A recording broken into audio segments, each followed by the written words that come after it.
We are fortunate to have with us Fr Malachi Martin, and we are going to be discussing about the situation in the church today.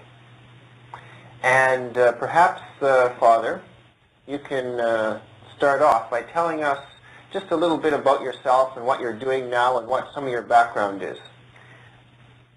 Yes, Bernard, of course. I was born in Ireland 68 years ago.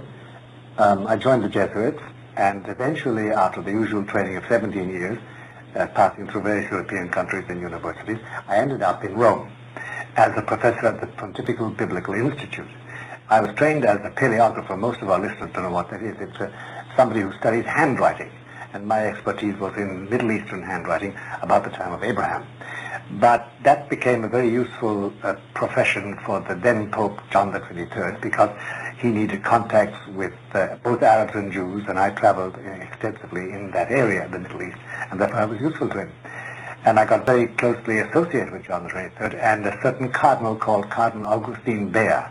He was the man who was in charge of ecumenism and who traveled extensively in the States during the council. But before that time, I had asked my superiors for permission to leave the Jesuits, and in 1964, Paul VI, who was then Pope, granted me the permission. He gave me permission to leave the Society of Jesus, and he secularized me. That is, I didn't want to be a laicized. I wanted to be secularized. That is, I didn't want to be under a bishop incarcerated in a diocese. I didn't want to belong to a religious order. I didn't want to join Opus Dei. The only three alternatives for a clergyman, for a priest, in the Catholic Church. So he granted me that and gave me a general commission to write and to be active in the field of communications about the Church. And then I went from there to the United States, passing through Paris, and I arrived here in just 25 years ago, in January 1965. And from then on I've been writing books and been very engaged in radio and television. I think I'm known as probably as a conservative. We love tags in the United States. Some people would call me a traditionalist. But Bernard, I'm a Catholic. I'm a Catholic priest. And I say my Mass every morning. And when permitted by the local bishop, I engage in the usual priestly activities. But my main activity is writing and confessional work and pastoral care of people who, today, in the condition of the Church, don't find pastoral care available, especially families who are at sixes and sevens about what is happening to them and their children and the public weal. That's a brief history. My books sell well. I've had 3 or 4 bestsellers, and that's due to the grace of God and not to anything I've written. Could you please tell us a bit about a few of the books you've written that have sold fairly well? The most commonly spoken about one is The Jesuits. That's right. It was, because it was the first book published which, in cameo, outlined what had happened in the major orders of the Church. In brief, between 1965 and 1975, the major orders of the Church, Jesuits, Dominicans, Franciscans, Carmelites, literally turned their backs on the papacy and proceeded to follow a line about the Church and about the mission of salvation of the Church, which is at variance with the traditional Catholic view of life and death and resurrection. I did merely a cameo study of the Jesuits, and immediately it was applied to all the other orders. They began to realize that something was extremely rotten in the state of Denmark, that if the Jesuits could have gone like that, and they did go like that, then they could explain the vagaries of the Franciscans and the horrible corruption of the Dominican order. And all these orders had been the bastions of the Church for centuries. And you know, it's a terrible reflection I have, Bernard, that today, what John Paul II needs at the present moment, like he needs air to breathe, he needs a body of men, highly trained, specialists all, in every possible department and sector of human life. He needs them internationally established at all the choke points of civilization: Africa, Asia, America, North and South, Canada, the Soviet Union, old Europe, Western Europe and Central Europe and Scandinavia. He needs them highly centralized. He needs them utterly obedient to the voice of Peter. He needs them utterly devoted to Our Lady and her Lord. He needs them as priests. And that was the Jesuits. That's exactly what Ignatius has in mind. And today, they are not there any longer. physically in the sense that they're going down in numbers. You know, there are less than 1,000 Jesuits in the United States today. I think in 1965 there were 8,500. And every third man in the missions was a Jesuit. But it's not merely numerically. It is the quality.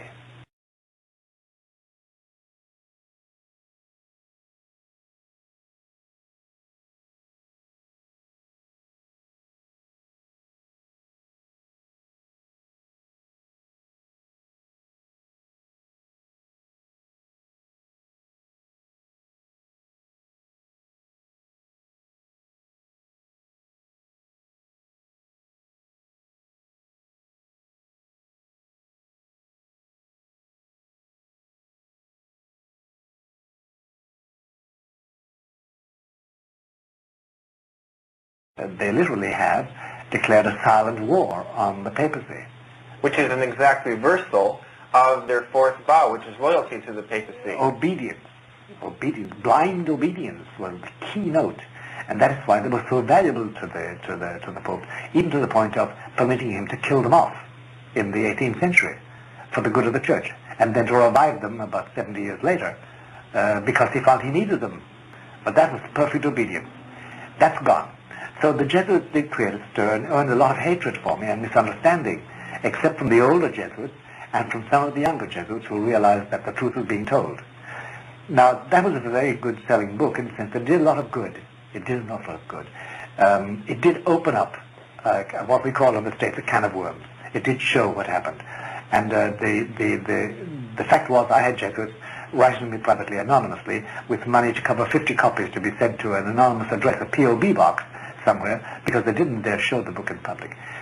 The other book which created a lot of stir was a book called Hostage to the Devil, published in 1975, and it's the only published record of 5 exorcisms of living Americans.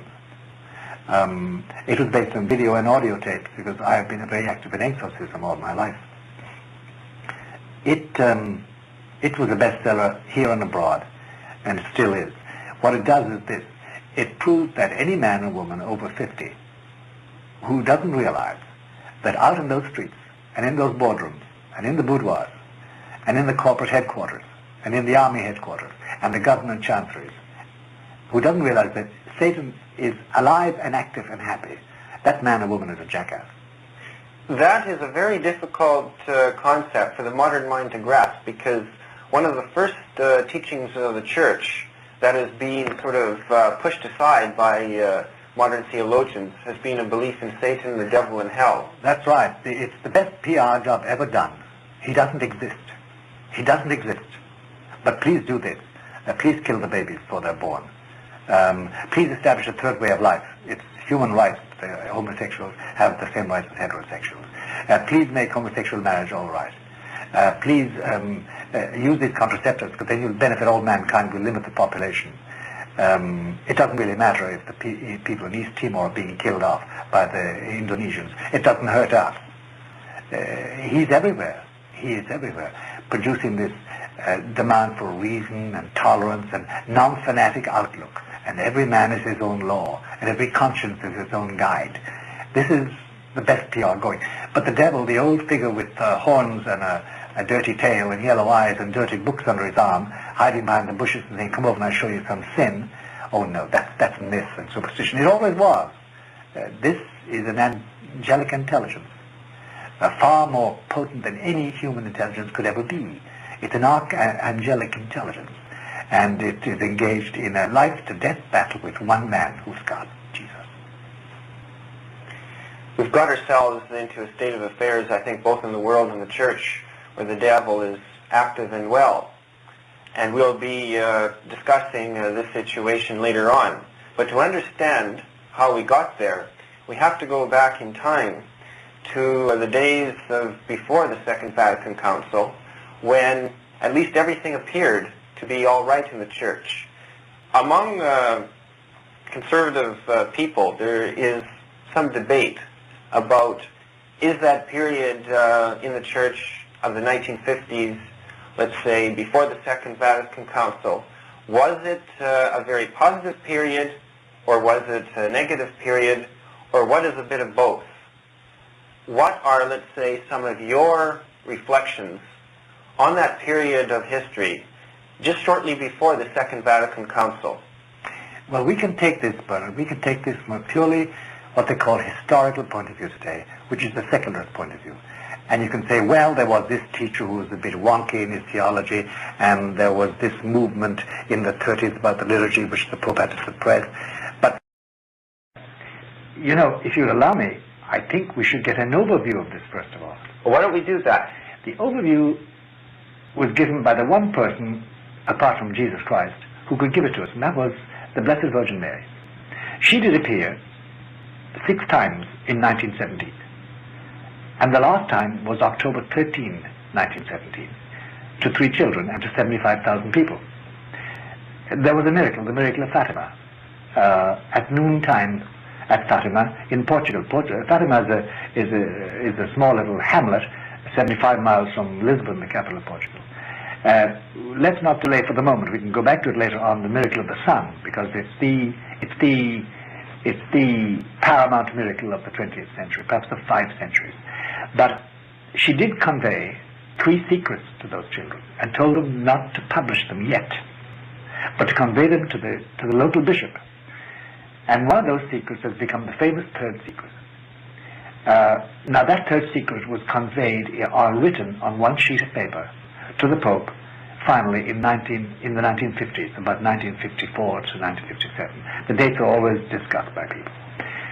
We know now the general lines of that secret. In fact, we know details. But the one outstanding thing was, Our Lady said that the Pope of 1960 had to open the envelope and read this secret and then do what she said.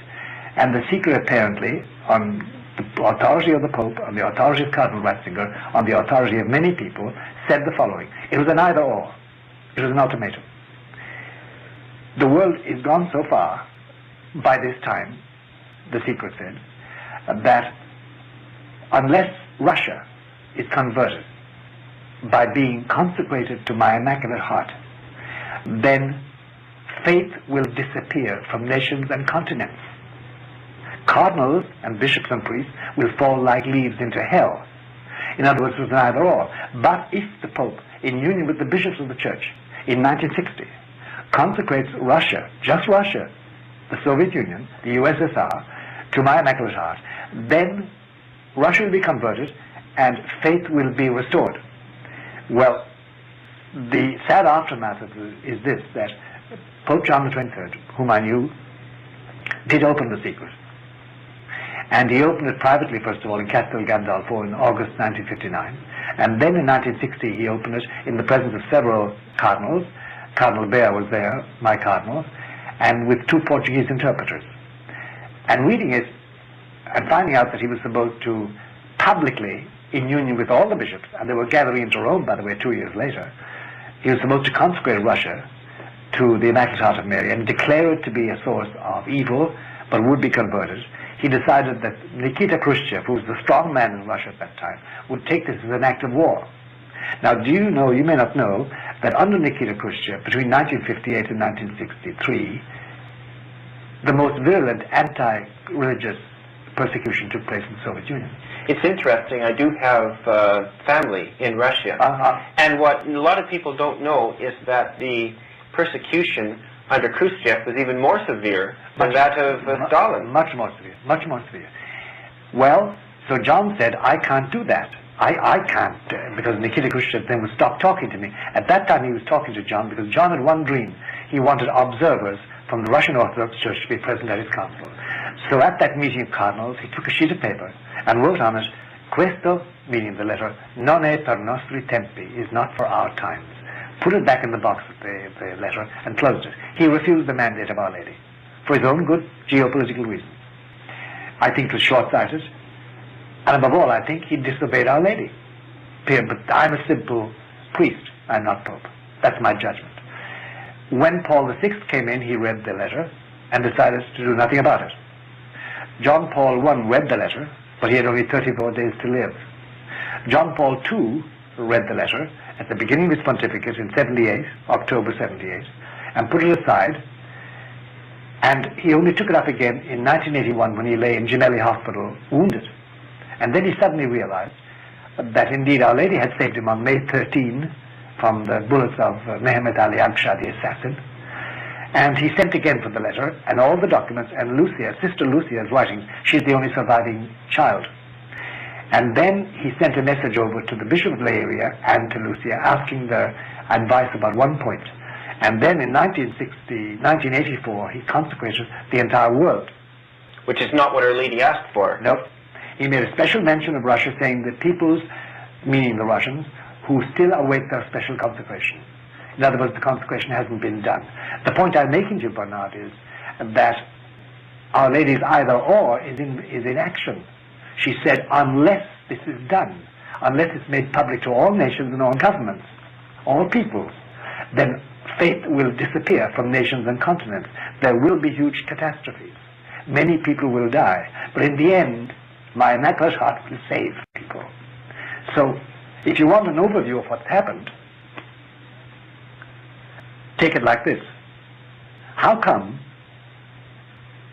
or take an image, I think it was in 1966, suddenly all electric power disappeared from the northeast corner of the United States.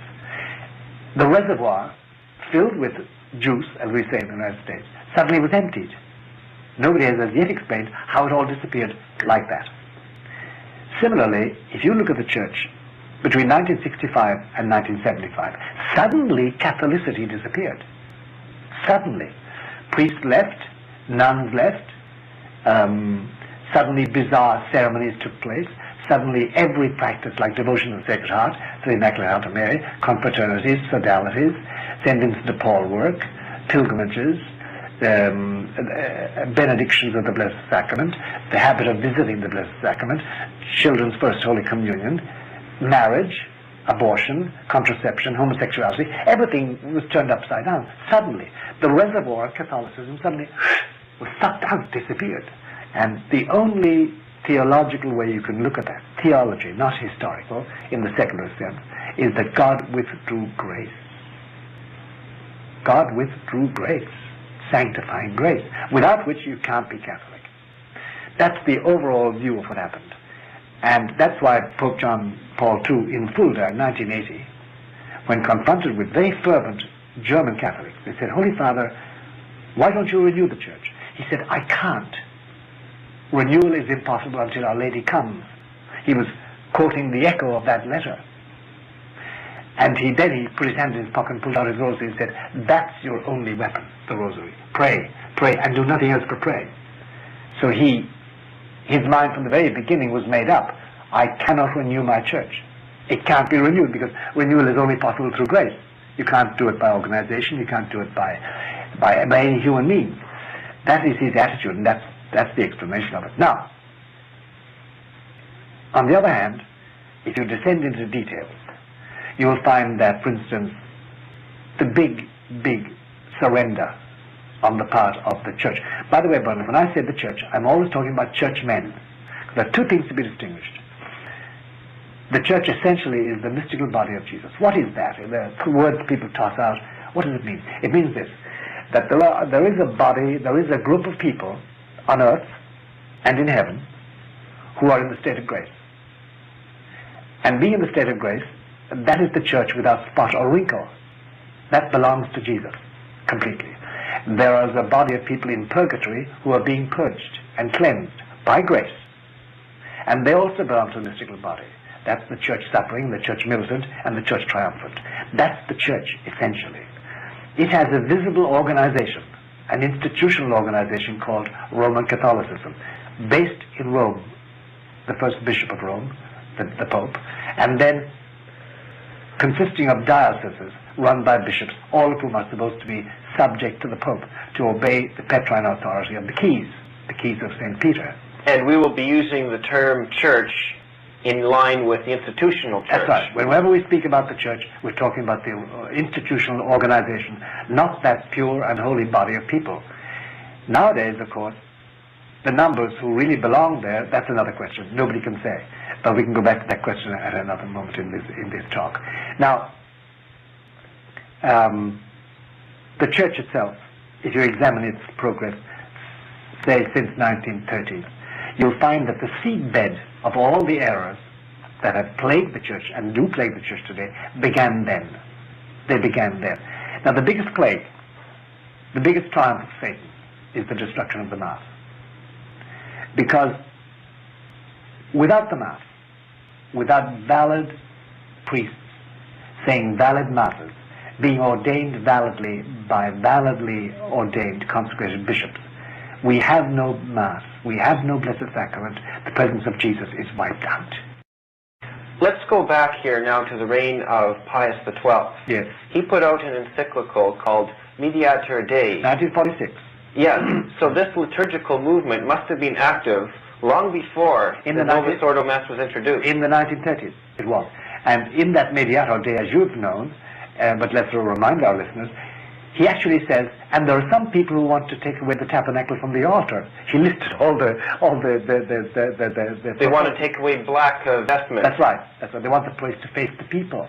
But why did he do that? Because in Belgium and France and Germany of the 30s, there was a movement, a liturgical movement, mainly started by Benedictines, but also supported by the Jesuits, which proposed all these things, proposed people masses.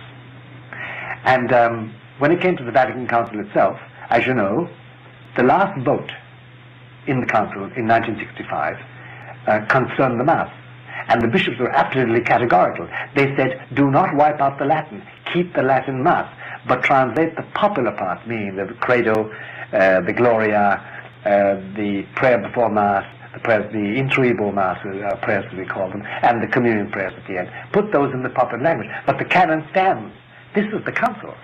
And I remember that a bishop who had visited Paul VI just after the end of the Council in December 1965 came in to me here in New York and said, you know, Malachi, the most extraordinary thing happened to me. I was speaking with the Pope, His Holiness, 2 days ago.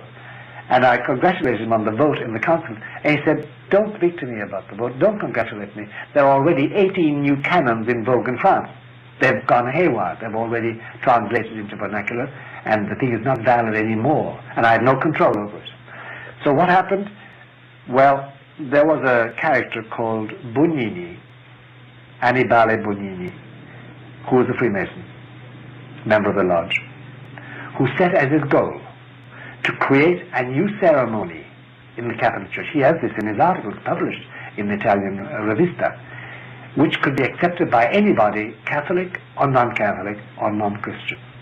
So it's an ecumenical religion, and because Bugnini was a Freemason, one wonders if he was doing this in the long run to lead towards the creation of a one-world religion. Of course he was.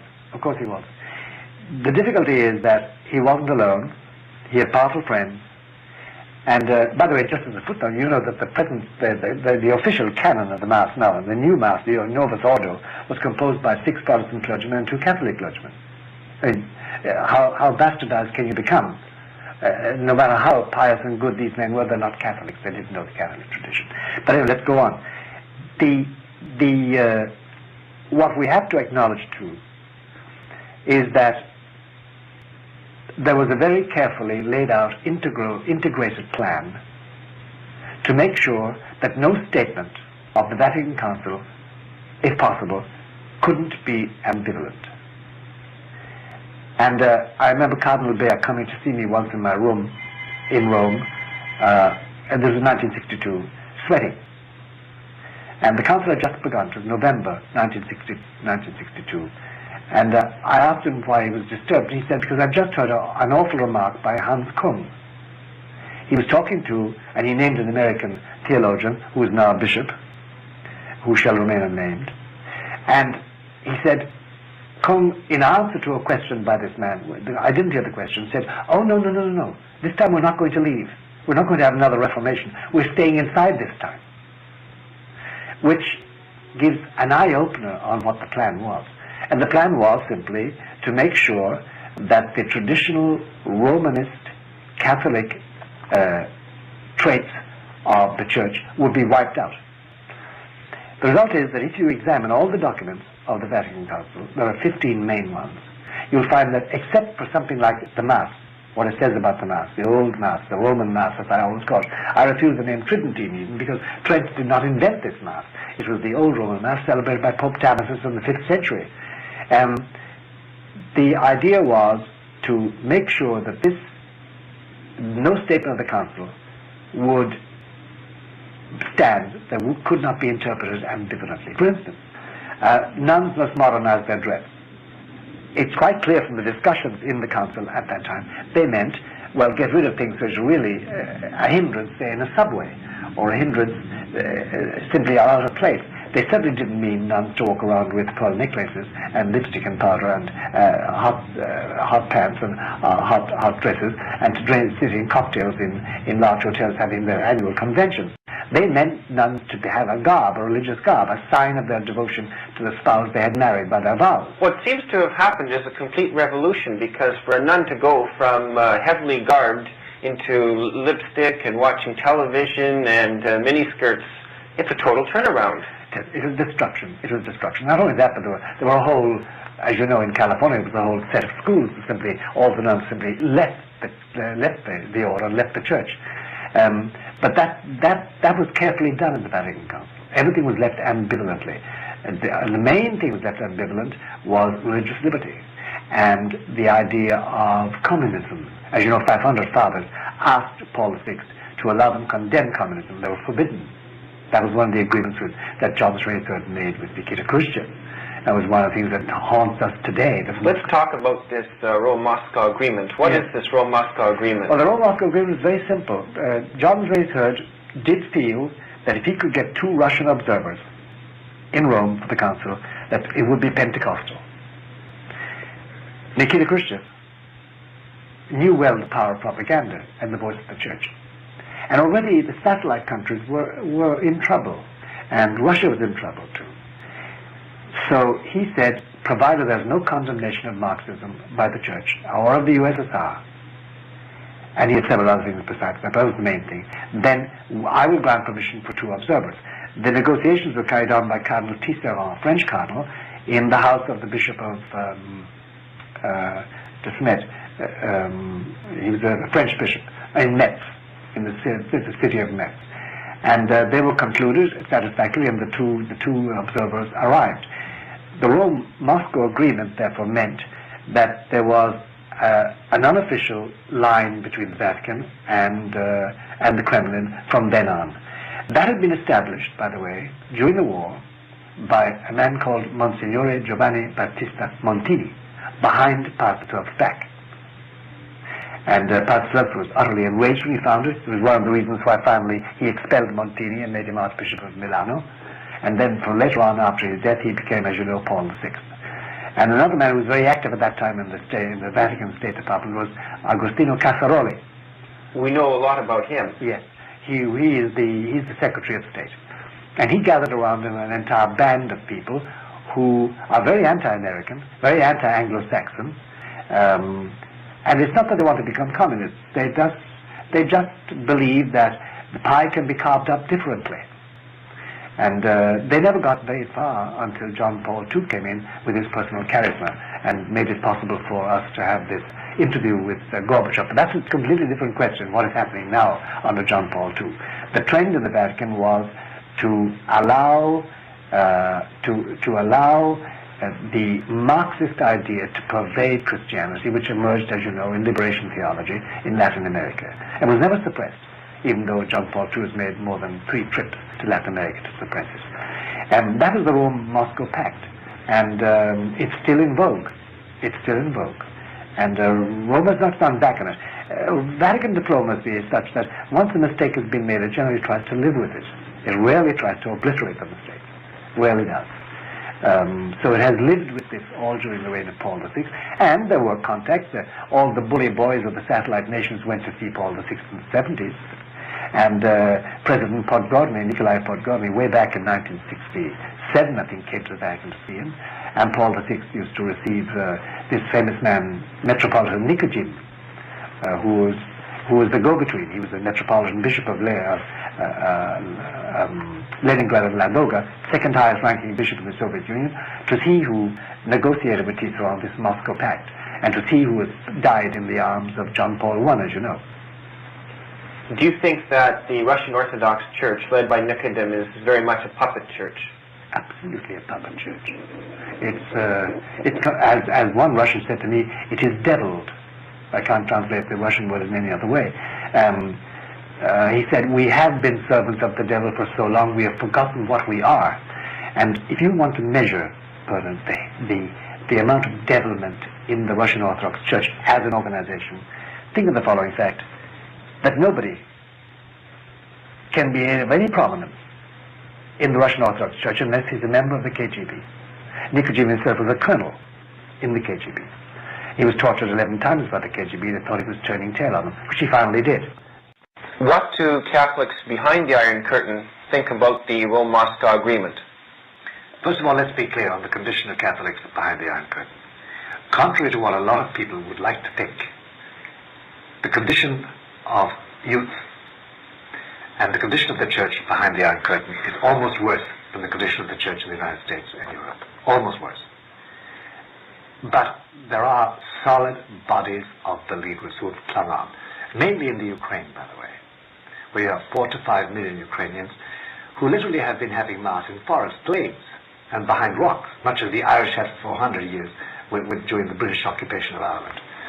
Now, they have regarded all contact with the Soviet Union as abhorrent, because they lived with the commissars. They felt the whips. They were sent to the Gulag. They lost their priests and bishops and nuns and churches and convents. They regarded it as blasphemy. They couldn't understand it, and they don't understand it, because they had lived with the demon called Marxism under Stalin and Nikita Khrushchev, and under Mr. Gorbachev, and under all the intermediary figures. They know the truth about everything. They have no illusions whatever.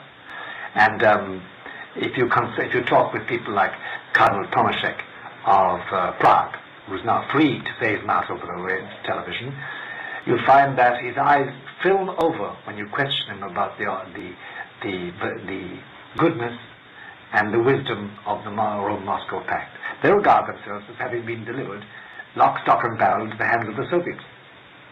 Because they say, if at any given moment Rome had flung its full weight publicly, against the Soviet Union, as Pius XII tried to, but at that stage he was almost 80 and physically too weak and psychologically broken down. And already the tentacles were spreading into the Vatican, the tentacles of what they call the superforce, which is now within the Vatican bureaucracy itself. If the Church had done that, if the prestige it had coming out after the Second World War, the prestige was huge in America and in Canada and in Latin America.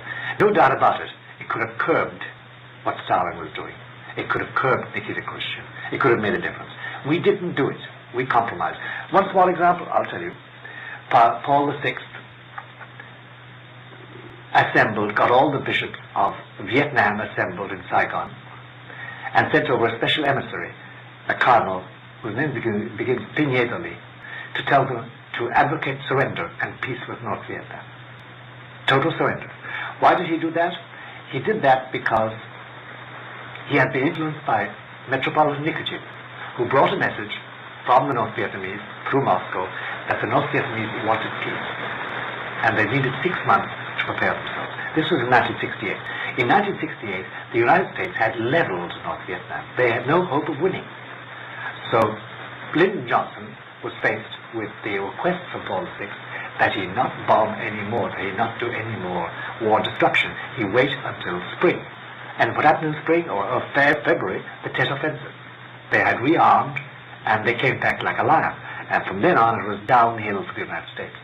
But in the meantime, Paul VI got his bishops to vote for peace, against any furtherance of war, any resistance. And that is called compromise. And compromise was the message. Compromise, sacrifice, wait. Which is not the action of a militant church conscious of its own strength. It was compromise. And the result was that Mindszenty, for instance, was hauled out of the legation in Budapest, where he had been for 15 years, promised that nobody would be made cardinal in his lifetime, put in a seminary in Vienna, and immediately they appointed a new man, Lecoy, who was a Marxist. He's dead now, the cardinal. But he was an open Marxist.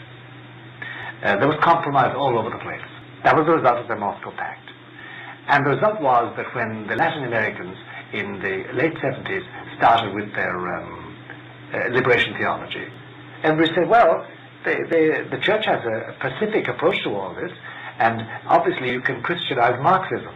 Well, what happened was they Marxized Christianity, because liberation theology is merely Marxism with a Christian faith.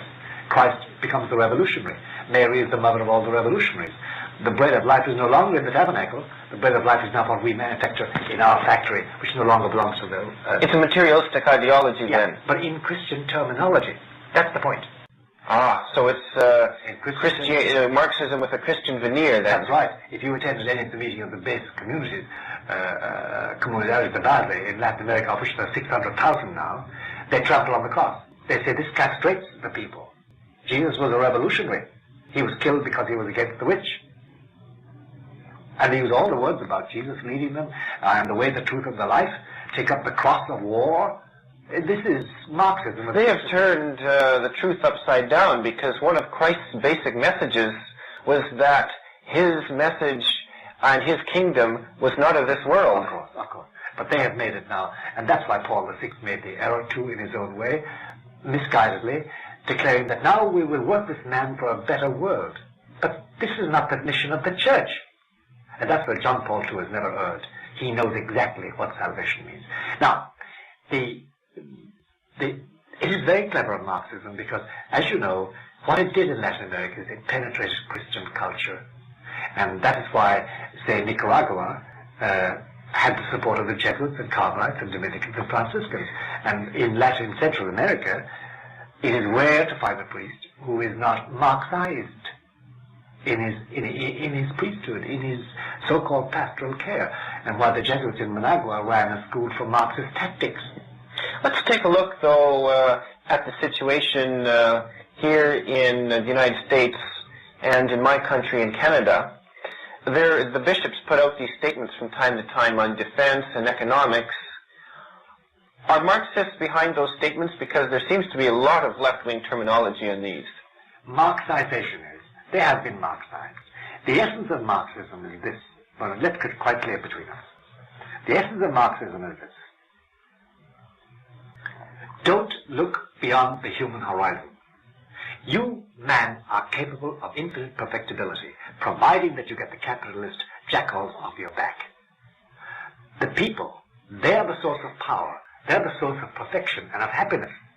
Don't look to anything transcendent. Everything is immanent to you. All your powers are there, but you've just been hindered by the rich and the oppressive capitalist lackeys. That's the essence of Marxism. The rest of it, the workers' paradise, the proletarian revolution, those are all historical accretions which can be changed, as Gorbachev has, to other phraseology, to reasonableness and tolerance and lack of fanaticism. But the essence is, I want you to look at this world only. Don't expect salvation from on high. There's no message from beyond the stars. There's no salvation out there. Jesus is a man. We are men. That's the essence of Marxism. Now, the bishops in this country and in your country and in Europe, concentrating exclusively on sociological and political and military questions like nuclear disarmament, and on the environment, and on AIDS, and condoms, let me use that awful word, of which nobody knows the origin, and everything else, are purely and simply acting as social engineers. There is no pastoral care. There is, for instance, I read with horror the pastoral letter of Cardinal Mahoney of Los Angeles on the Blessed Eucharist. I assure you, it could be read by the Dalai Lama and accepted. It is totally and simply a sociological document. And apart from other blotches on Cardinal Mahoney's behavior, like absolving people from any obligation to go to Mass on Monday after Christmas Day, because they won't go anyway, he said. Some of the stuff like writing to him saying, listen, we want to commit adultery tomorrow, would you please absolve us because we're going to do it anyway. This is not Catholicity. This is an imminent, this world attitude to make do with the social conditions that there are. Women want to be priests, why not? They have their rights. I want to be a homosexual, why not? It's your right. It's another lifestyle, because it's all immanent. You can make it happen. This is the essence of Marxism. We have been penetrated. Could it be then that the common thread that what has happened since the Second Vatican Council is that the Church has been secularized, that humanism has replaced Catholicity. It has, but the key to that is just one person, one intelligence, Satan, Lucifer. He has successfully sold a bill of goods to the majority of Catholic bishops, namely that their job now is to align the Catholic people with the movement of peoples towards human perfection in a very interdependent society of nations. That is what they've been sold. And they will not do anything that violates that. And that's why you can safely describe our bench of bishops in this country, there are about 300 of them, as the religious arm of the left wing of the Democratic Party. It toes the line, right down the line. And it seems that they're spineless, like on the issue of abortion and various other liberalizations that have occurred since the 1960s on divorce or what have you. They have been totally spineless in opposing those movements. Totally. And the compromises they made were terribly embarrassing. Now, because, for instance, when Governor Cuomo of this state, New York, came out in favor of abortion funding, and he procures abortions by financing them, there was no condemnation. He's a public figure. Now, from the very beginning, you should have made it clear. Anybody who votes for abortion funding procures abortions, in other words, just as sure as the surgeon procures the abortion, or the wife who submits to abortion, or the husband who pays for it. Anybody who does is excommunicated, can't receive the sacraments. He can go to Mass, or he or she can go to Mass, but until they confess it and repent in public, they can't receive the sacraments. That should have been applied holus bolus from the very beginning. It wasn't. So when Bishop Maher of San Diego excommunicated or declared that the candidate for election, I forget her name, Killier or something like that in California, on account of her abortion behavior, or favoring of abortion, could not receive the sacraments, everybody howled at him. How dare you interfere with the political rights? From the very beginning, they should have made it clear, this is not a question of political rights, this is religion, this is our stand. They didn't. They didn't. You know, one main failure there, this is the theme we should, I think, hit upon further, is this. When Jesus left us, visibly, he didn't give us armies, didn't promise empires. He promised we'd be hated, by the way. He promised the world would always be against us. But he said, you have one thing, you have a spiritual weapon, my grace. The one thing the bishops have not used is their spiritual weapon, the grace at their disposal. Let me give you an example. Recently here, in the last 4 weeks, St. Patrick's Cathedral was desecrated by the homosexual organizations. They invaded it, they interrupted the Mass, they broke the host into pieces and threw it on the ground. They were insulting, and they had placards which were blasphemous. Cardinal John O'Connor purified the church canonically, but he never once decided to use the spiritual weapon of consecration to the Immaculate Heart of Mary. What he should have done, what many advised, was that he consecrate the homosexual community of New York to Our Lady of the Immaculate Heart, asking for grace they be converted, because the only power we have is that grace. They haven't used that grace. They have not used that grace. They have not used the spiritual weapon. And therefore the spiritual weapon is lying dormant. And we are at sixes and sevens. We don't know what to think. We're just hurt. And we want to be Americans. And we want to be like everybody else. And we want to be at peace with everybody. Catholics have joined the world, in other words. That's right. That's right. That's the bill of goods that's sold. You've got to be part of it. Otherwise, why be fanatic? You're not American, you're not Canadian, you're not good citizens. You've got to be part of it. That's the bill of goods that's been sold by one archangelic intelligence. Now, when Lucia was speaking with Our Lady in one of her visions, there was a very poignant moment when Our Lady said to her, look, my child, don't be surprised if at a certain moment a certain diabolical disorientation affects the best of minds, a disequilibrium, so that they no longer judge according to the voice of my Son and of Peter.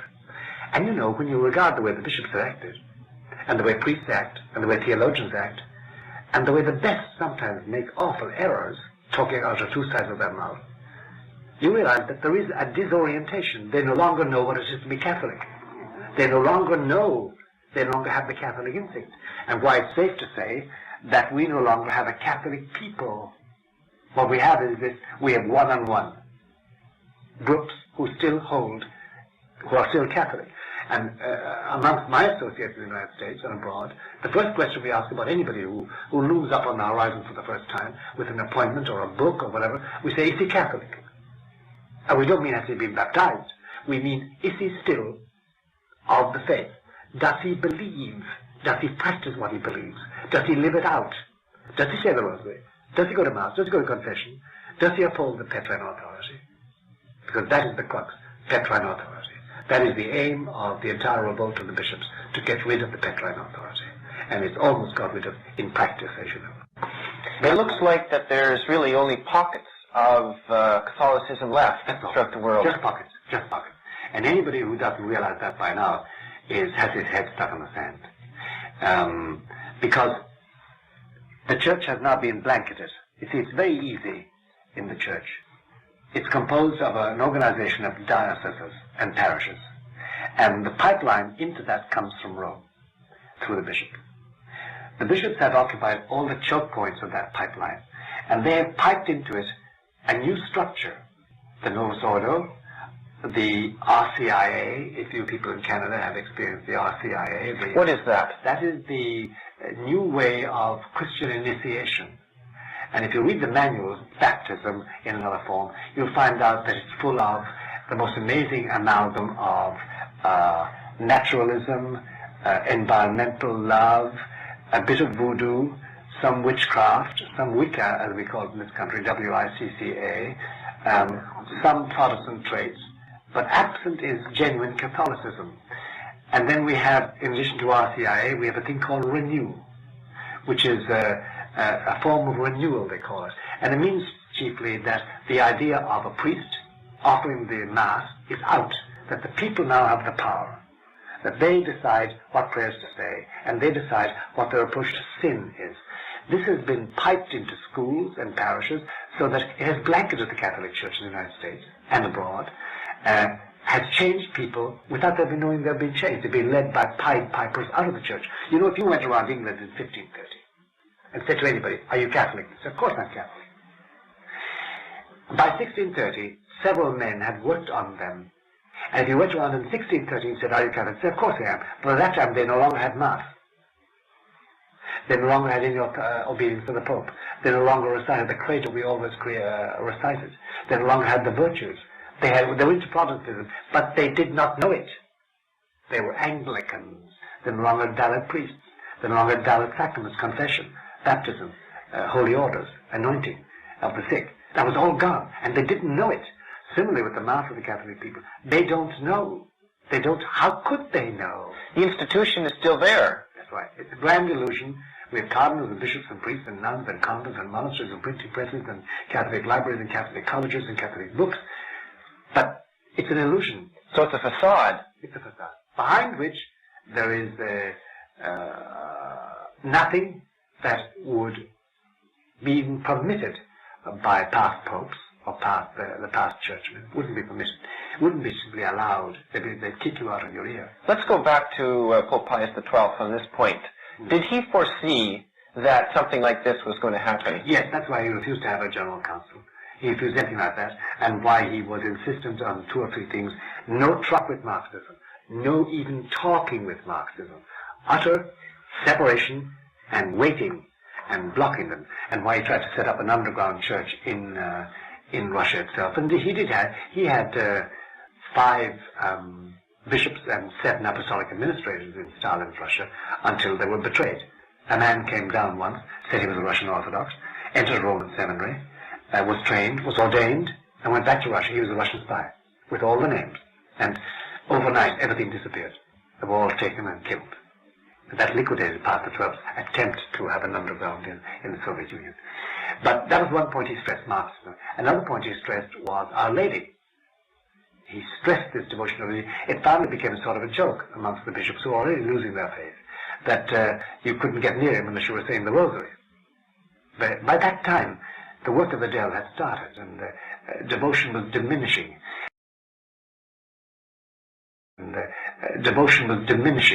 Besides that, then, it became very, very, voguish in Europe and the United States for the religious orders to send their men to secular universities. The plea was, if they go to secular universities, they will know what the other side are saying, as if you couldn't read it in their books and listen to it in their lectures. The result was they turned out a generation, my generation, of thinkers, theologians, bishops later, cardinals later, who had absorbed secularist ideas, and who had all their friends and careers and honorableness linked with a world which is totally anti-Catholic. And that was part of the seeding for Vatican II.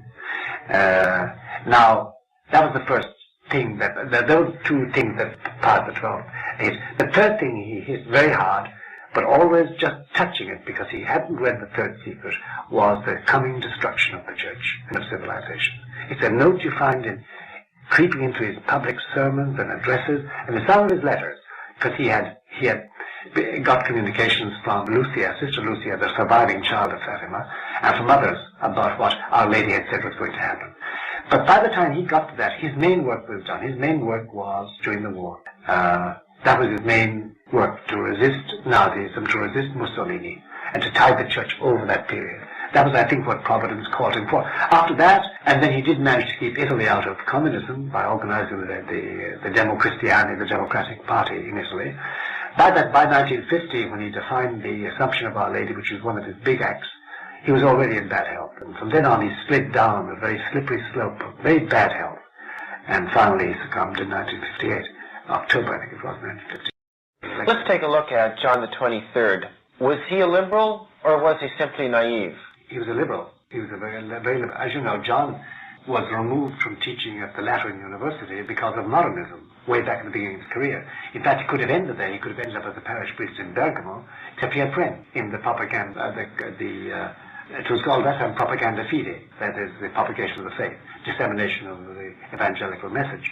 And they gave him a job, and then he went on to another job. And then they found he was very useful as a diplomat, because John was very calm and roly-poly, and obviously meant well, and as the French said about him, he was bon fourchette. He was a good fork, could eat a good hearty meal of pasta. He was great at children's communion, and he was very kind. He did save innumerable thousands of Jews in Hungary during the war by issuing about 27,000 false baptismal certificates which were passed around and saved them.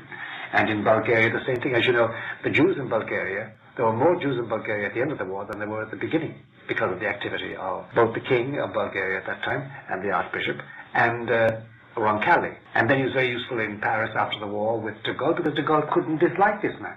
And the Vatican's big problem in France after the war was that many bishops had supported the Vichy, the pro-German faction in France, and they were condemned to death in principle. So John maneuvered the church out of that difficulty. Then he was made Patriarch of Venice as a reward, and nobody expected him to become Pope. But in 1958, he was the only man they could light upon, because the cardinals were in disarray about what to do about the church at that time. Yes, he was a liberal.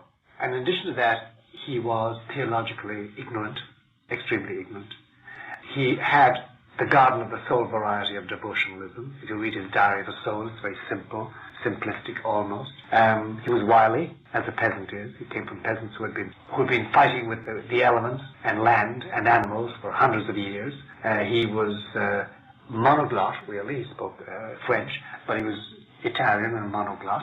He spoke one language. And above all, he had an illusion that if he managed to get as many different people as possible, Catholics, Protestants, Jews, Muslims, communists, Hindus, Buddhists, into his Vatican Council, there would be a new Pentecost.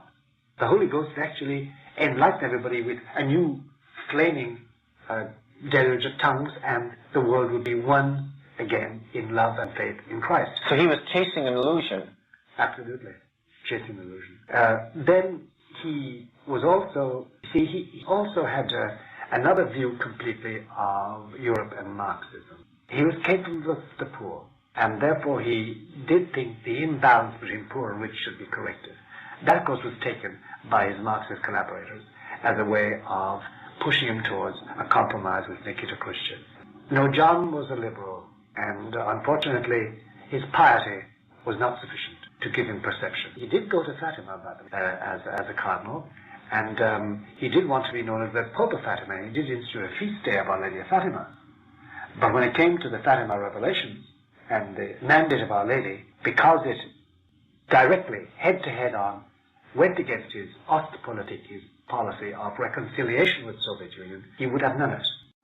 And therefore he said, this is not for our time. And the question one would have loved to have asked him is, why didn't Our Lady tell us that? If she says, in 1960 the Pope must open this and publicize it to all the nations of the world, nobody wouldn't dare ask him that. Before John the 23rd died, did he realize that something was starting to go wrong?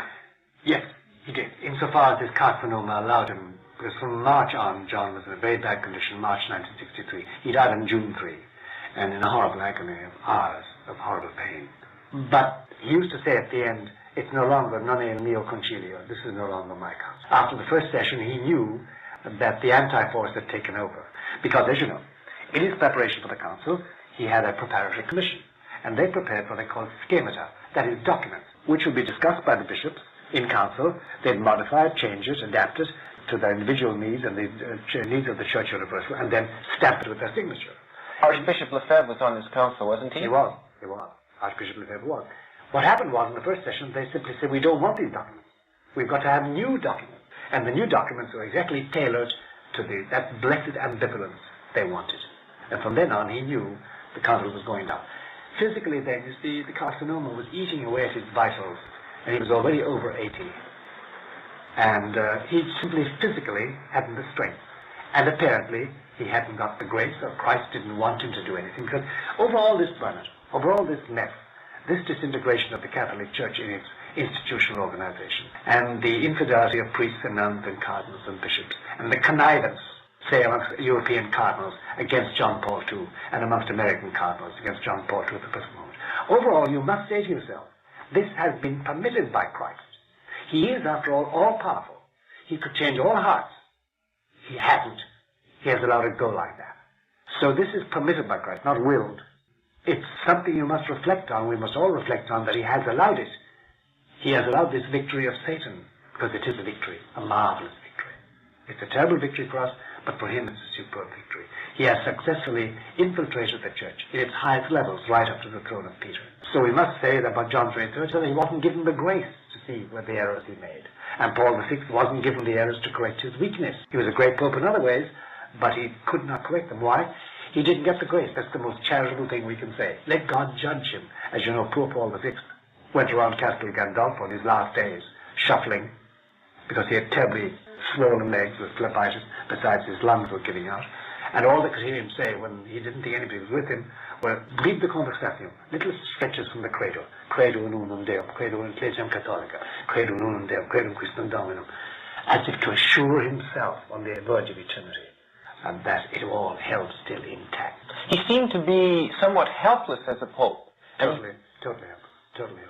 He was already coddled and swaddled in the folds of the superfors installed in the Vatican, and he could do nothing about it, just as John Paul II can't. The only thing is that John Paul II, coming from a distant land, being a fighter, having his own geopolitical point of view, has decided on an end game. He's going to double right around it, he says, and thinks and plans. He's not Paul VI, he's not Italian, and he's not John 23rd. He has no illusions. This man has no illusions at all.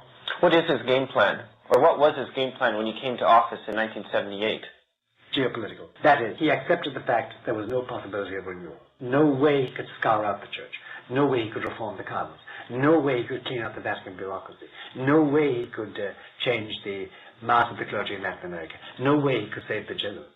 He tried to suppress them. That was his intent originally, in removing the general of the Jesuits. And finally, he stopped even there. There was no point in any further attempt. But he did believe and does believe and holds firmly that he is the watchman on the wall waiting for Our Lady to come in the skies. It sounds fantastic. That is his belief. That will happen in his lifetime, and soon, not late. And we're now in the banner years of that. You know, a lot of people didn't understand, or didn't even take time to understand him in 1987. He established the Marian year. No, 1988, established the Marian year. He began in the middle of June and ended in August. And nobody understood why should have a Marian year, which was longer, 13 months, and which apparently went nowhere. He was preparing for Gorbachev and the present shake-up of the entire structure of the world, the Society of Nations. But that's another question. And this is a topic which we will take up in our final tape on Inside the Vatican.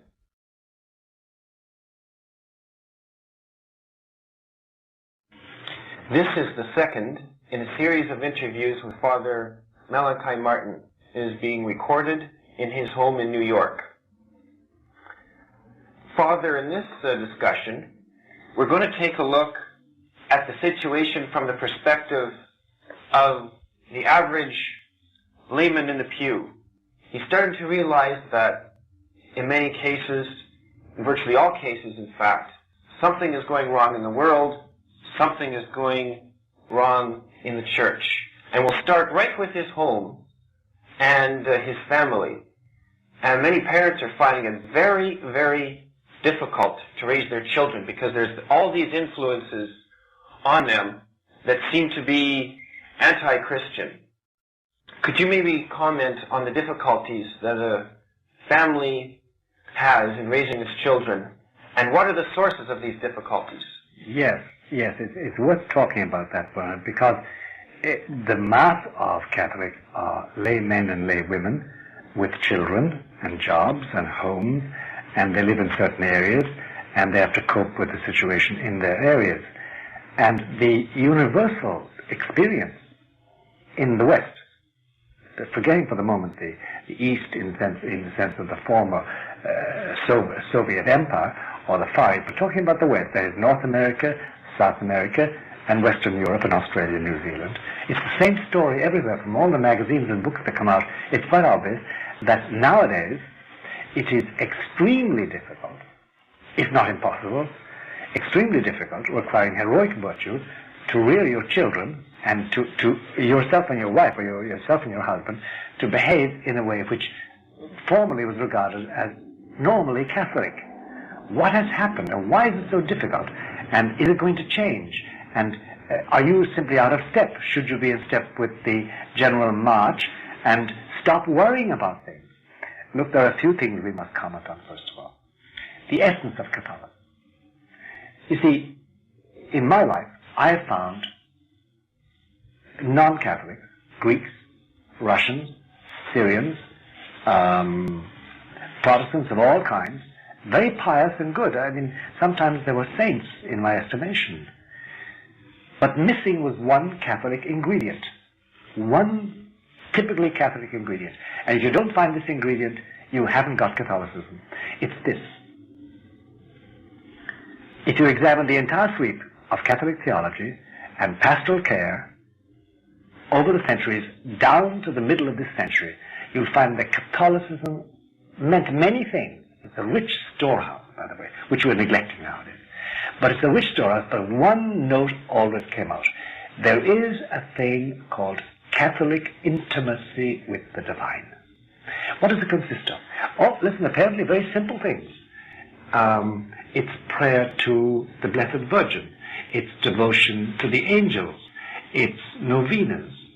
It's the Blessed Sacrament being visited for 5 minutes to say hello, to console our Lord, to talk to him, to ask him about the problem of that mortgage, to talk about that child who's playing truant, to talk about your difficulties with your wife or your husband. Then it's benediction. It's the repetition of hymns. It's the constant flow of thoughts and devotions and recommendations from the Pope through the bishops to the people, and from the people through the bishops to the Pope, and pilgrimages. And it is this network of intimacy with all things belonging to heaven, because Catholicism set out to establish on earth a replica of what heaven is, so that you can have the food of angels every day, and you can assist at the supreme sacrifice of Jesus, and you can embrace his wounds every day in Holy Communion, and you can talk to Our Lady and get her help, and your boys can grow in the image of Christ, and your girls can grow in the image of Our Lady. And then there would be special people set aside, devoted to him, like priests and nuns and religious orders. And then there would be the occasional special event like a pilgrimage or a special mission. But it all centered on this uniquely Catholic trait of intimacy with the divine. We were allowed to have our conversation with heaven. As St. Paul says, our conversation is with heaven on this earth. Now, what normal people have found is that suddenly that is cut off. Suddenly they are expected to dialogue with each other. Suddenly they're expected to regard the priest as somebody the same as them. Suddenly they're supposed to treat Jesus in the Blessed Sacrament as something very separate from their lives. Suddenly they're supposed to engage in sociological and in environmental studies instead of studying anything about their faith. Suddenly they find that the rosary is no longer prominent and is not sold even in churches. Suddenly, in other words, everything is taken out from under them. They find their children coming home from school saying that, well, the Buddhists are very good, they're just as good as us, only they have different faiths. Then they find the bishops writing on purely sociological and anthropological questions and political questions, no longer have their stream of devotion and teaching about the life of Jesus, about hell, about heaven, about sin, about purgatory, about the truths of our faith. All this has suddenly gone. It's been cut off. That's the basic obstacle they find today. The result is that they find that what they thought was Catholicism is no longer Catholicism. They find that at Mass they're not supposed to spend time in thanksgiving. They're supposed to sing hymns which no longer are Catholic hymns. Sometimes they're hymns to nature. Sometimes they're poems about men and women. Sometimes they're quotations from Buddhism or Hindu books. And then they find that at Mass itself, there's no longer the devotion centralized on the altar. It is centralized on somebody dressed in leotards doing a dance.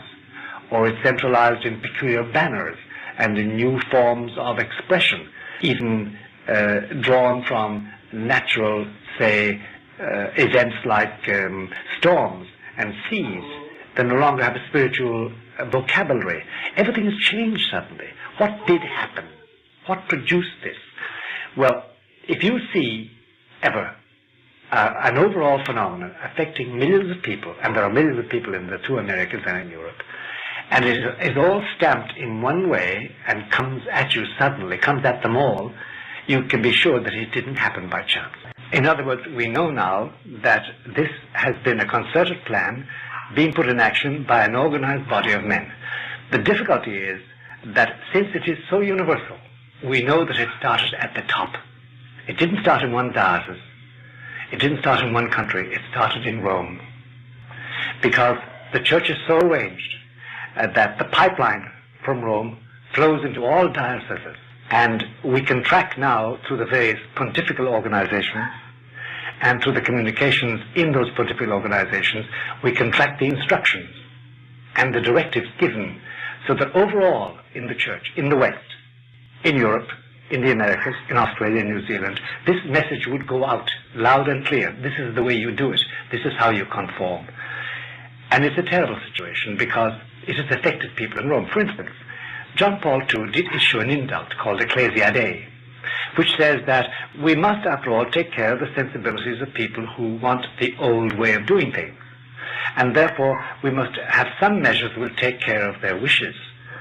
Cardinal Meyer, who is in charge of this, recently has made it quite clear that this means that he will restore the Mass in certain places and he won't restore it in other places. And when asked about it, he said, well, that's the meaning of the indult, that the bishops can do what they like. And this is a twisted view of what the Ecclesia Dei indult originally meant. It means that Cardinal Meyer is no longer free. It means that in Rome there is this super force that they cannot dislodge at their peril. And that has a hold of the teaching church. Recently, when the Pope appointed conservative bishops in Europe, 173 theologians signed a document, Germans and Belgians and French, saying the Pope had overstepped his authority. And nobody has said they hadn't been condemned. In 1984, when John Paul II wanted to make the Tridentine Mass, if you want to call it that, a rite on equal parity with the Novus Ordo, 4 cardinals flew to Rome. Basil Hume of Westminster, who is no longer Catholic in my estimation, that's my own personal opinion, Cardinal Lustiger of Paris, and 2 more flew to Rome and browbeat him into saying, you cannot sign this document. He didn't sign the document. There seems to be a network which frustrates people like Cardinal Meyer, who are, let's say, trying to implement traditional forms of Catholicism. That's right. There is a network which frustrates them. And the fact that they cannot do anything about it means it's powerful, means it has all the levers of power in its hand. And therefore, that this is one of the reasons why John Paul II knows all renewal is impossible. He cannot do anything about it. He had to excommunicate Archbishop Lefebvre, instead of going himself to Econ and performing the ordinations, which was his original wish. He couldn't do that. He wouldn't be able to get back to Rome, probably. Because here's the essence of that organization, Bernard, and it's frightening. There is a large body of highly placed clergy, beginning with cardinals and going down as low as Monsignore and then into priests, who have one aim in life, and that is to make sure that any exercise of Petrine authority obsolesces and falls into desuetude. And de facto, they have brought church administration to the point that the Pope no longer exercises papal authority, except in a rare case when it's useful to them, the excommunication of Lefebvre. But otherwise, he doesn't exercise it. You see, there are two ways of my getting rid of you. You are with me in the company and you have a job. And I don't like you. I want to eliminate Bernard Janzen. Well, I can try to get you killed. I can try and get your job suppressed and you fired. Or I can arrange it so that your job becomes otiose, becomes pointless. You shuffle papers. You have no influence on company policy. You have nothing to do with the sales of our goods. You have nothing to do with the financial aggrandizement of the company. You sit in your office. You are useless. You have obsolesced. You're in desuetude. Your job is a sinecure. It means nothing. That is the aim of the present superforce, to make sure that the Petrine exercise of those keys ceases, and therefore that it will be more or less like the ostrich feather fans they used to wave around the Pope when he was on the sedia gestatoria being carried in public. They're just relics of the past. Oh yes, we used to do that, but we don't do it any longer. In other words, their goal is to make the Pope somewhat like the Queen of England, just a symbol. Yes, but the ultimate aim is destroy Petrine authority, destroy the unity of the Church around Peter, and that's the destruction of the Roman Church. That's the aim. And if you examine carefully the behavior of a thing like the Bernardine machine, as we call it in the United States, it's Cardinal Bernardine of Chicago who runs the bishops, the USCC and the NCCP, you'll find that it's always an endeavor to say, well, we Americans think this, we can't adopt the Roman point of view. And the French do the same, and the Spaniards are doing the same, and the Germans and the Belgians, and the Latin Americans are trying, some of them are trying to do the same thing. It's an effort to make sure the Pope does not exercise authority, because once he ceases to exercise it for an amount of time, it obsolesces. He doesn't do that. He has overstepped his authority, as the 173 signers of the Cologne Declaration said. You have no right to do this. You're Bishop of Rome. You administer that. Leave us alone. We can manage our own church in Germany, our own church in America, the Americanist church. That's the aim of it. Let's take a look at what happened after the appointment of this East German bishop. After there was that protest, the next bishop to be appointed was Casper to the Diocese of Stuttgart.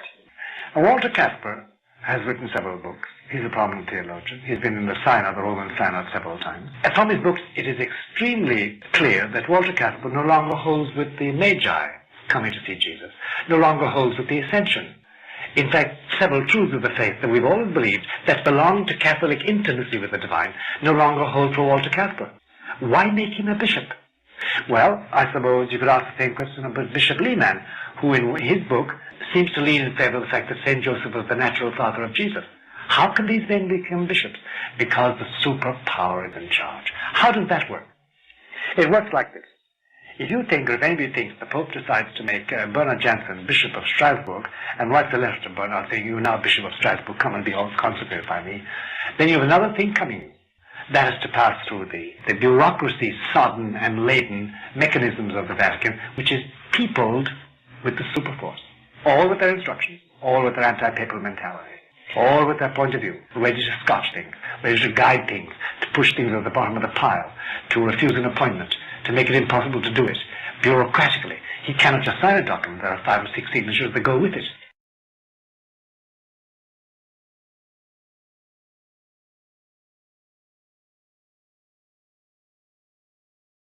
Do you think that in the Church, a lot of the power has passed from the hierarchy and into the bureaucracy, into the committees, into the chancery offices? On the local level, yes. The bishop, the moment anything happens in a diocese nowadays, he sets up a committee. The committee makes its decisions for him. The bishops meeting in Washington at their annual meeting, they are handed the results of bureaucrats, the hidden little powers working in hidden offices whose names never appear. They give the bishops their decisions. Most bishops are extremely ignorant of theology and sociology and politics. They just sign the documents because the rest of them are doing it. Nobody's going to rock the boat. On the diocesan level, that's true. In the Church Universal, it's in Rome that choke points are and the blocks are. And there, John Paul II wouldn't live long enough to weed it out. He has no power to do that. It is just too strong. And I would think, too, that any really manly attempt to eviscerate the superforce in the Vatican would be met by his death. Do you think that's what happened in the case of John Paul I? It is a feasible supposition. But I have to cling to history in this matter. We don't know. And I also feel in the Catholic Church, once the Pope is dead, that's that. It would be nice to know. It's titillating the imagination. It's horrific for the imagination to find out the truth about these things. But the Pope is dead. Long live the Pope. We now have another Pope. And what happened to John Paul I is hidden in the bosom of God. And we'll find out in eternity, or we may find out even in time. There have been attempts to say one thing or say the other. Nobody can establish it as of yet, and I wouldn't try and establish it. I'd be afraid for my own kneecap. Let's go back now to these committees and the chancery offices that make up these religious programs. And new rules. Renew and new rules, let's say with granting of annulments. Are they thinking of the laity at all? Or are they chasing some illusion? Or what are they, because no. The laity have never asked for this stuff. These are no longer Catholics in the Roman Catholic sense. They have another religion. But you and I have to admit and face the fact that there is a thing called Neo-Catholicism, which lacks any instinct for Catholic intimacy with the divine, which repudiates all Roman control by the Roman Pope, which doesn't see the Pope as the universal bishop of the Church. It sees the Church as a collection of believers who are now engaged in marching with their fellow man towards the utopia that's going to be brought about by the New World Order. They belong to that, and they don't think they share all the views of man's liberty to pick his sexual lifestyle. They share all the views of modern man about changing his partner like a shirt that's worn. They share all the views of man about whether it's killer whales or the snail darter or the environment or euthanasia. They share all those views. They say we must modernize, become part of men because we're building a new world, the new world order. So they're chasing an illusion. Of course they're chasing an illusion. Let's look again at this new world order. Could you say a bit about this? Well, the New World Order depends on two things which are paramount today, which nobody can escape from. Number one, there's no such thing as an independent nation today. Gorbachev found that out. We're all interdependent. In what sense? We must trade. If you don't trade today, you're dead. Or you're reduced to the status of the pygmies in the Kalahari Desert. There's interdependence, number one. Secondly, there's this. Every nation wants development. What is development today? Development is hospitals, roads, supermarkets, VCRs, all the electronic paraphernalia of communications. It is freedom to travel. It is freedom to choose your marriage, to break it and make another one. To choose your sexual lifestyle. That is development. And it means that you submit to the requirements and the rules of technology, according to technology develops better way to have better people, hygienically, socially, physically, sexually, medically. That is the idea of development today. That's development. Now, those two forces, mainly being pushed by the entrepreneur, the banker, the transnationalist corporation man, are purely natural. They're materialistic. They're as bad as Marxism, only much more subtle. Because they don't kill you, they swaddle you in pleasant things, and they make sure that you needn't have a deformed child, and they make sure that you needn't live with a partner that finally has grown cold for you, and they make sure that you need never think, just look at the boob tube, and they make sure that your idea of goodness is reduced to the common denominator of behaving in such a way that you smell nice, and that you eat well, and that you don't kill your neighbor.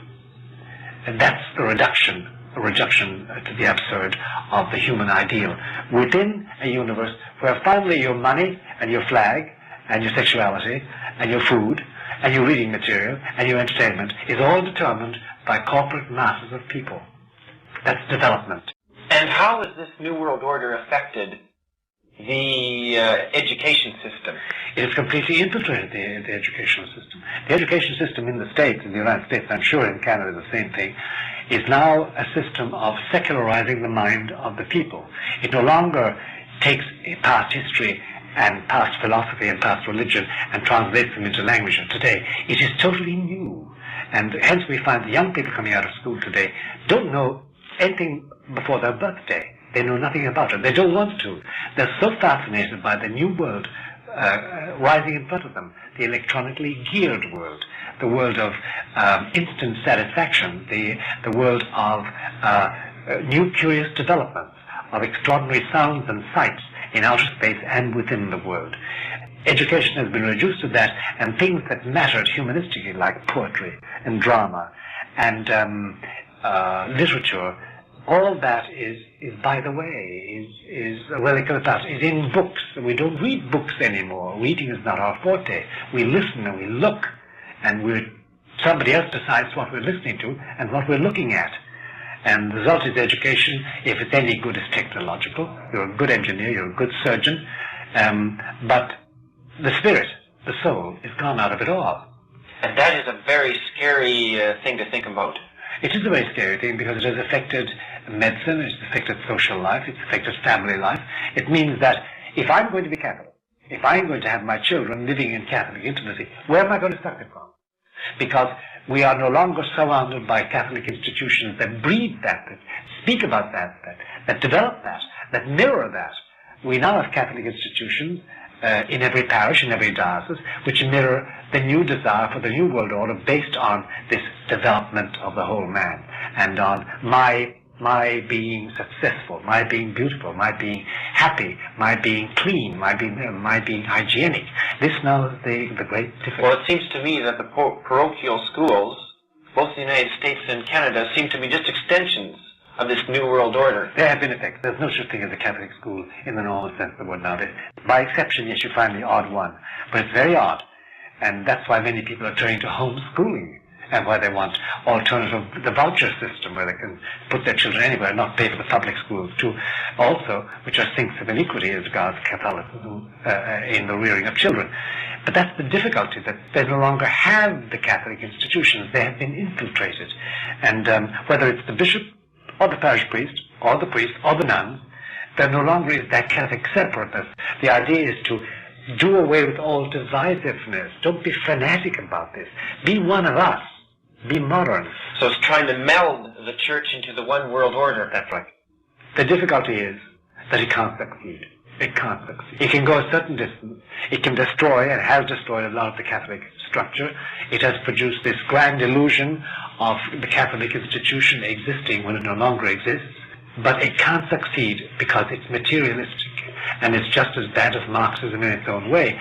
And Our Lady has said that this is going down the hill. This is going to produce catastrophes in which whole nations will disappear, whole sections of continents will disappear, until she comes, and by the grace of God, and by her intercession, and by the indulgence of her Son, saves what is left. It can't succeed. That is the difficulty. And that's a very frightening thought.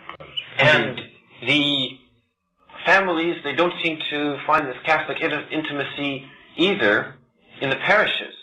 Because you go to, let's say, visit the Blessed Sacrament now, you're going to run into all kinds of problems. Yes, the church door will probably be locked, and if it's open, the Blessed Sacrament is not pushed off to the side. It's not there, or it's not there at all. It's either in the sacristy or something else. And then you look at the church, there's no inspiration in it. Statues are disappearing, and the Stations of the Cross. Who does the Stations of the Cross nowadays? I mean, what an extraordinary idea to go around 14 times and stand in front of pictures and genuflect and pray. It's not done any longer. That intimacy with our Lord's sufferings, with his wounds and his hands and his feet and his side and his head and face, hey, nobody thinks about that. It's not nice. It's not nice any longer. It's not human. It's not humanistic. It's not beautiful. And you walk into any modern church, and the crucifix, if it's there, is usually the resurrected crucifix. They don't want to portray any suffering at all. Suffering is out, because that's barbarous, and that's primitive, and it's no longer beautiful. It's no longer, it disturbs. Why should I be disturbed because somebody is suffering? Why should I see blood coming from a waxen hand on the cross, or look at eyes that are tortured, or the head pierced with thorns? That's uncomfortable. It's not a nice thought to have, and it's bloody-minded, and it's primitive. This is the modern point of view, and that's why the confessional is the same thing. I mean, if you go to confession nowadays in many churches, if you find confession regularly, which is very difficult, you find that it's a chat between you and the priest. Sometimes he'll walk you in the garden and talk to you about it. It's a friendly chat between people. Originally, it was you went to a priest to be absolved from your sins. Nowadays, the belief is the priest doesn't do any absolution. You're sorry for your sins, and he agrees with you and gives you a blessing. It seems to be a psychological thing. Yeah, it's a psychological thing. It's therapy. It's therapy. That's why confessions have dropped off. Confessions? Who goes to confession nowadays? In the States, about 15 to 22%, they tell me. In Austria, it's 5%. In Belgium, it's 2%. In Spain, it's 11%. In England, they say about 3%. Confession is gone, because sin is gone. I really am not sinful, and the devil is, there's no such thing as the devil. I have tendencies which I can correct by going to a shrink, a therapist, or some of them I must let loose. I must have a little give. I must express myself one way or the other. And that's quite lawful, provided I don't hurt anybody. It's a victimless crime. It's a victimless action. And who cares what I do with Mary Jones down the street, or she with John Bull up the street? It doesn't hurt anybody, and God loves them all. They're all his children. So this idea of sin soiling the soul it's a primitive idea, and no longer coheres with what we know now about the soul, which we only know from shrinks, by the way. I talked to a modern liturgist not too long ago, and he said that basically we're growing up now, and we're producing a new world. That's his line, and I'm sure it's the line of the modern church. Oh yes, it is the modern line of the church. And it's the modern line of churchmen. They find that they no longer need preached sermons. When did you hear a sermon about the Pope's infallibility last? Or about the Petrine power, or about thou art Peter upon this rock? It is not mentioned. If a priest talks about that, everybody says, well, what's happening to him? What is he talking about? It's no longer the theme of Catholicism. Or Our Lady's purity. Who's going to preach about Our Lady's purity? I find that those kind of priests tend to get pushed out into the boondocks. Oh, they disappear. In some dioceses, they're told to leave. They're told to go, be gone on Monday, or else we'll call the police. This is happening in several of your dioceses in Canada, and priests are simply gone. They have no support. They leave with a suitcase, and that is that. That's the situation. Again, we go back to the basic thing. This can only happen, Bernard, if faith has been withdrawn. Faith has been withdrawn, and therefore, if you meet somebody who does that, all you can say is, they know not what they do any longer, as Christ said on the cross. They no longer see. They're not deliberately saying, well, this is against the faith, I'm going to do this. No, they don't believe any longer. They don't believe any longer. Which brings up a big question as to what Jesus, the King of the universe, and the head of the church, and the man from whom the Pope derives his authority, what is he planning? What is happening? Why is it like that? Why must it be like that? Is there misfeasance and malfeasance in high places, even with the present Pope or other popes? What has happened that is like that? That's the big question that's torturing people. And how then do I get out of it? Every week of my life, I have to talk with a father or a mother or both who say, what are we to do about this? We can't get them out. Or we haven't got the proper school for our children. They now don't believe in baptism.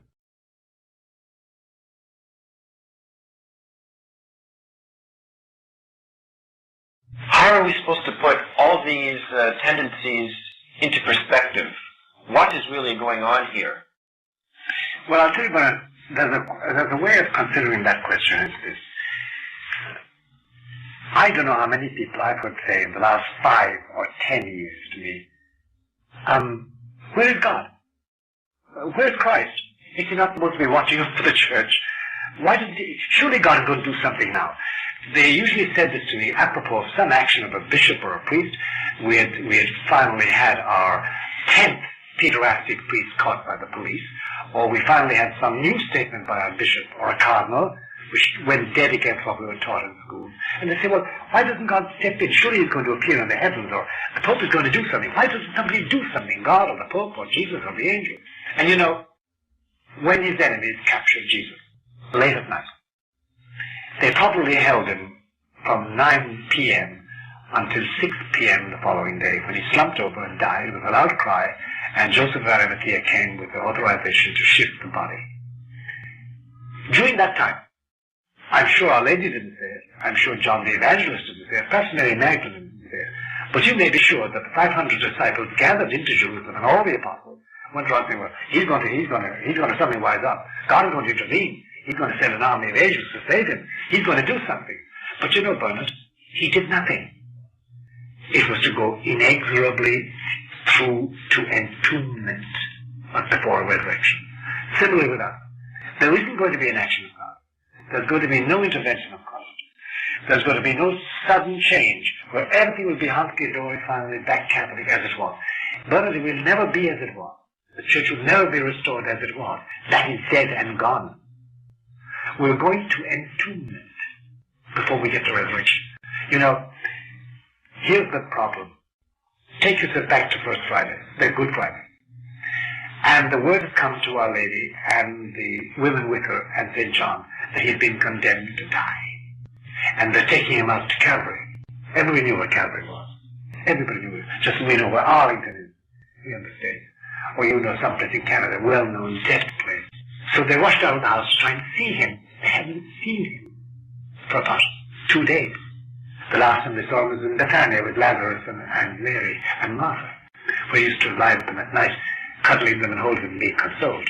Because at that time, just prior to his passion, he was being attacked in the streets of Jerusalem, and he was under great pressure.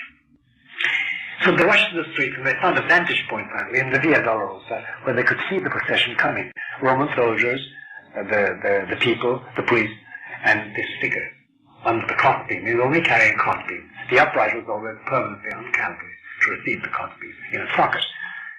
Now Our Lady, she had borne this body. She had seen him from the first moment he was born. She knew every line in that body. She knew all his features. And she had lived with him for all those years of his public life. She knew nothing about him.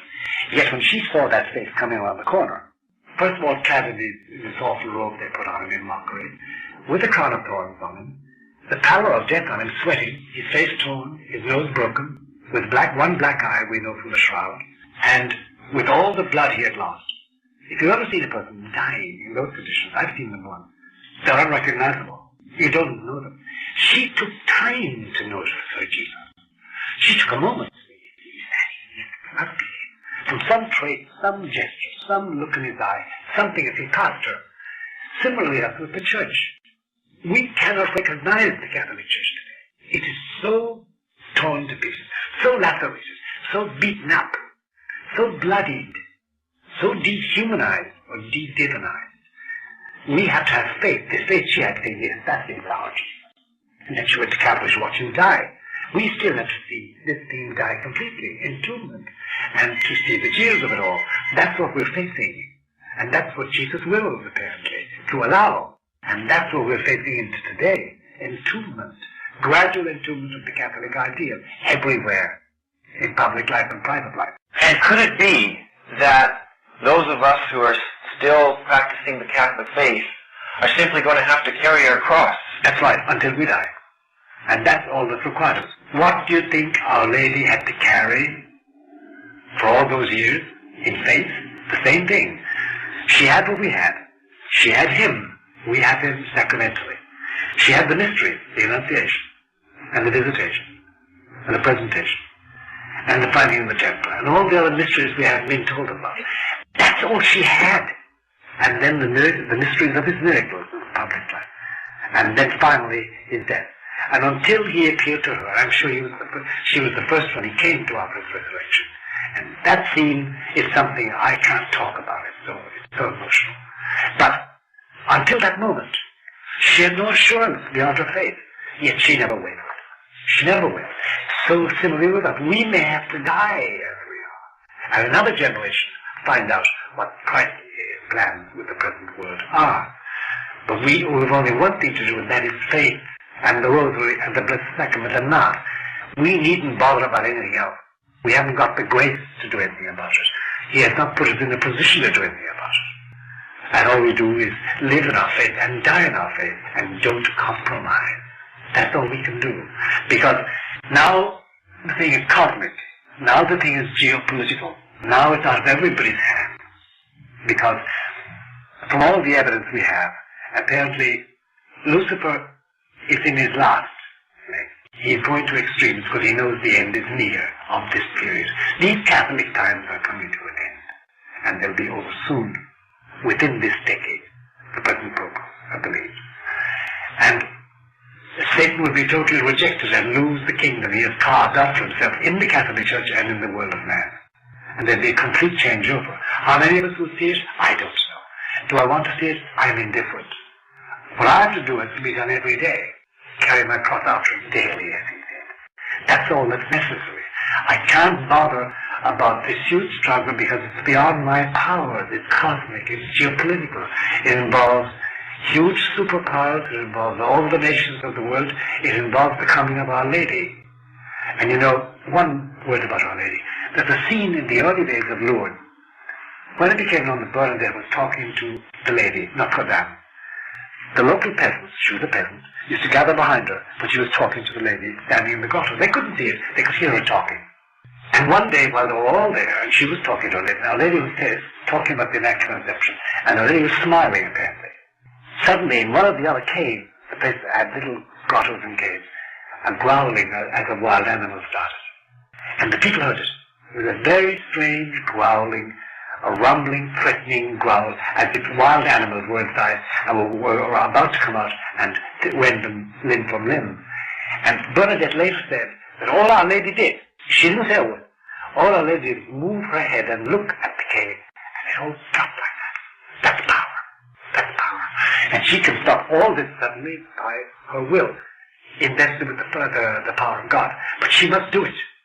And when she do it, we don't know. She has said she will do it.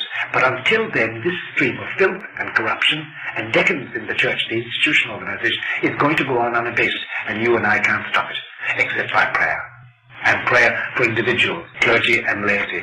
Prayer for this cause or that cause. We can't stop the onrush of this drama, because it is a drama. It is Satan in the final throes of his struggle against Jesus. He's had his liberty, and he's done damage.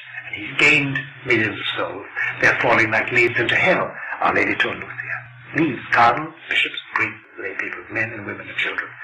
But she will end it all, she says, because he has granted that power to my Immaculate Heart. And of course that is part of the message of Fatima, that she will end it all. That is the message. But we don't know when, we don't know how, and we needn't bother. That's not our job.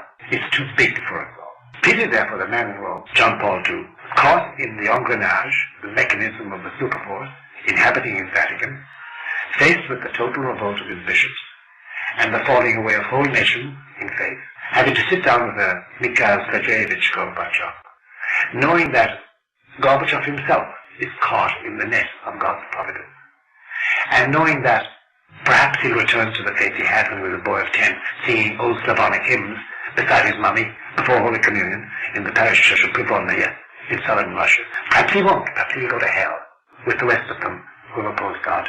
And knowing that he's only a puppet, that God can break into at any given moment once he's done the work God wants him to do in the recreation of man's devotion to God. Pity him, though, his judgment, the weight, the burden on it. And no wonder from being a fresh-faced, almost leopard-like walking man, walking like a panther, he now is worn, stark-faced. He walks slowly. He's carrying a burden, a deep burden. And he has to sit down opposite a pagan like that, who has his little cunning Leninist plot, and who's smiling and smiling, like a villain, as Shakespeare said.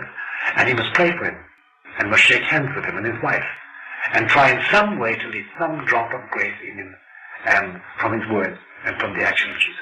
And still he must know that he himself carries the burden of waiting for Mary, for the right time and the right place. Pity this man. Pity him. He needs prayers. He needs consolation. He needs support. He needs prayer. I think that's what all of us must do is pray, because all of us, I'm sure, have a burden that we must carry, especially families. Yeah, families have. Families, they're now the points of support, because we no longer, for instance, in my young days, we had a problem with the parish priest or the curate, the assistant you knew, or if you could, the bishop, you could go to the bishop with a problem. Nowadays, the last person you go to is the local priest, or the local bishop, or the local assistant. We won't go near them, because you'll find that first of all, they're in charge of the plant. It's a 9-to-5 job. They have no sympathy with you if you're going to talk about the intimacy of Catholics with the Trinity or with Our Lady. They'll regard you with a slight smile. They might indulge it because you're not offensive, you want some help. But they'll give you some book which is written in new language and about themes and they'll ask you to come to a meeting and share the joy of being with the others. And they may, on an odd case, be very enthusiastic for some place like Medjugorje in Yugoslavia, a new apparition of Our Lady. Let's talk a bit about this apparition. Do you think it's real? Personally, on a personal plane, I concluded Medjugorje is a satanic hoax. And why do you say that? I say that because of three main reasons.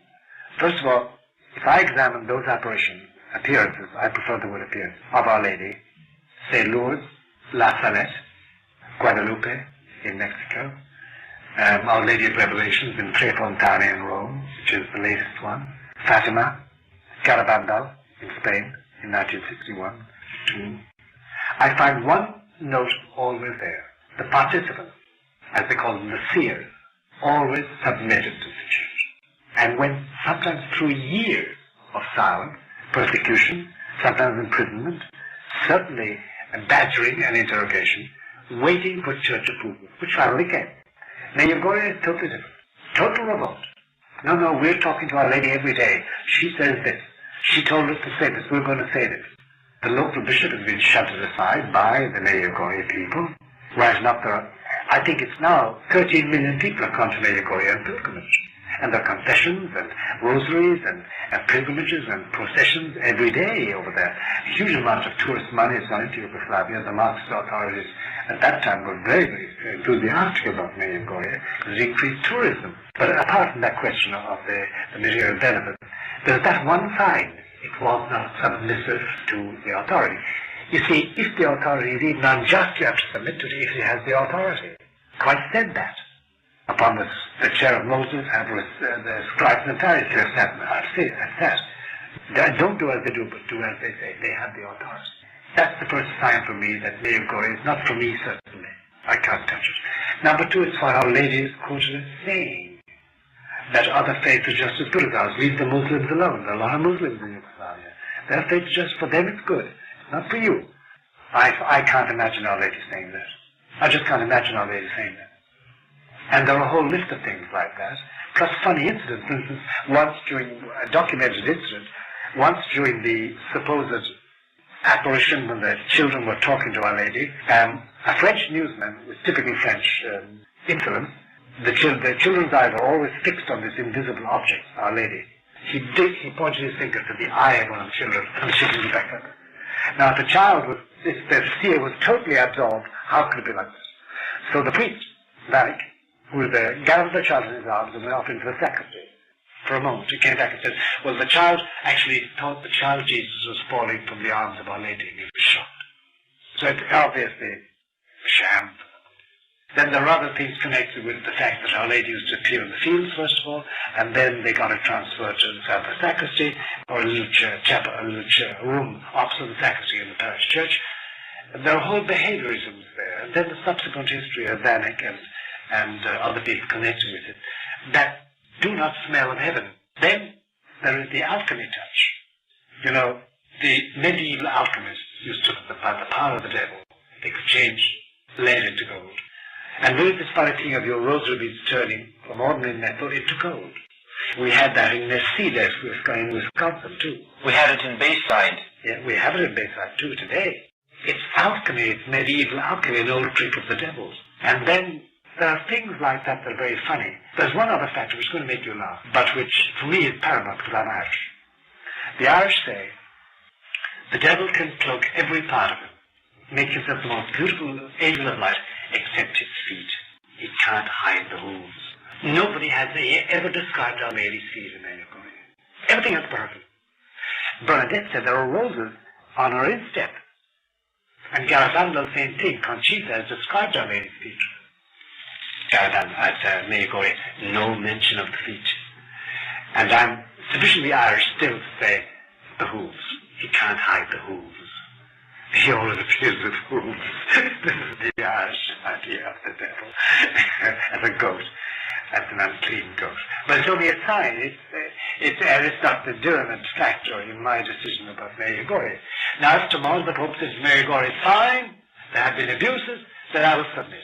But, you know, unless Peter speaks, and has spoken for Garabandal, it has spoken for Lourdes, spoken for La Salette, spoken for Fatima, it has not spoken and refuses to speak, and is very critical of Mayagore, and therefore I, as a Catholic, cannot go along with it at all. Until Peter does speak one way or the other, I hang fire. My impression personally is that he's too loud. There have been a proliferation of many apparitions, or so-called apparitions, in the last 10 or 20 years. And 260 today. That's incredible. And some of the better-known ones are Nisida or Bayside or the Pebble in Australia. Japan, Africa, they're all over the place. One common trait of a lot of these so-called or claimed apparitions is this. They seem to be imitations of Fatima, like Mayagore, as if to steal away. My own theory or feeling is that they're supposed to diminish the interest in Fatima, which is the central revelation of this century, private revelation. And they all seem to be imitations of that, one way or the other. They promise the same things, and Our Lady speaking about the same things, and tell destruction, say the rosary, and come and visit me here now. In other words, take away from the dire message of Fatima, which is still running. The wit of Fatima is still running. In Ireland alone, the amount of virgins, statues of the Virgin that started crying. There's a book written about it I have in my library. I suspect hoaxes everywhere because the devil is so clever. He's so intelligent. And he's introduced great confusion about this. So we have Mayagore, we have the Keita, we have the Pebble, and we have the Bayside. This is all nonsense, the conclusion is. It's all illusions. That's the general idea. The only other apparition appears of Our Lady, which seems to be, grips my soul, is the one in the Ukraine. That is something which is special. There's no doubt about that. But we haven't had, the Holy See has not been able to penetrate into the Ukraine to examine the fact. And the bishops have been in hiding, so there's no question of finding out if it's true or false. But the proliferation, I think, is typically satanic. It's like when we were invading England, when we were invading France, in D-Day, we dropped, I think, thousands of little rubber paratroopers in parachutes, and the Germans spent a lot of ammunition and a lot of time rounding them up. They call them gummi soldaten. It's like diversion. That's right, it's a diversion. Diverting people from the Fatima itself, which has a very dire and exact Catholic message, full of devotion to the papacy, full of devotion to the Passion, full of devotion to purity and to honesty and to Catholic virtues, and it's full of the Catholic intimacy. There's no intimacy in Mayagore at all. It's a different thing completely. So that's my judgment of Mayagore. That's what I think about Mayagore, and why, until Peter speaks, I cannot share in the enthusiasm for it. I'm afraid of it.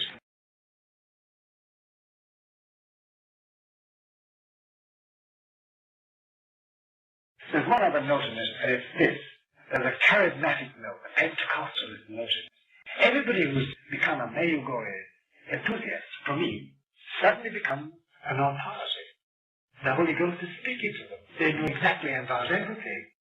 And I find that not humble. People who go to Lourdes, who are devoted to Fatima, they all are affected by this strange meekness and humility you find Our Lady talking about. There's none of that in Mayagore. It's triumphalistic. It's the banner. It's the thing. You must believe this. It's something I find that disturbing to my soul.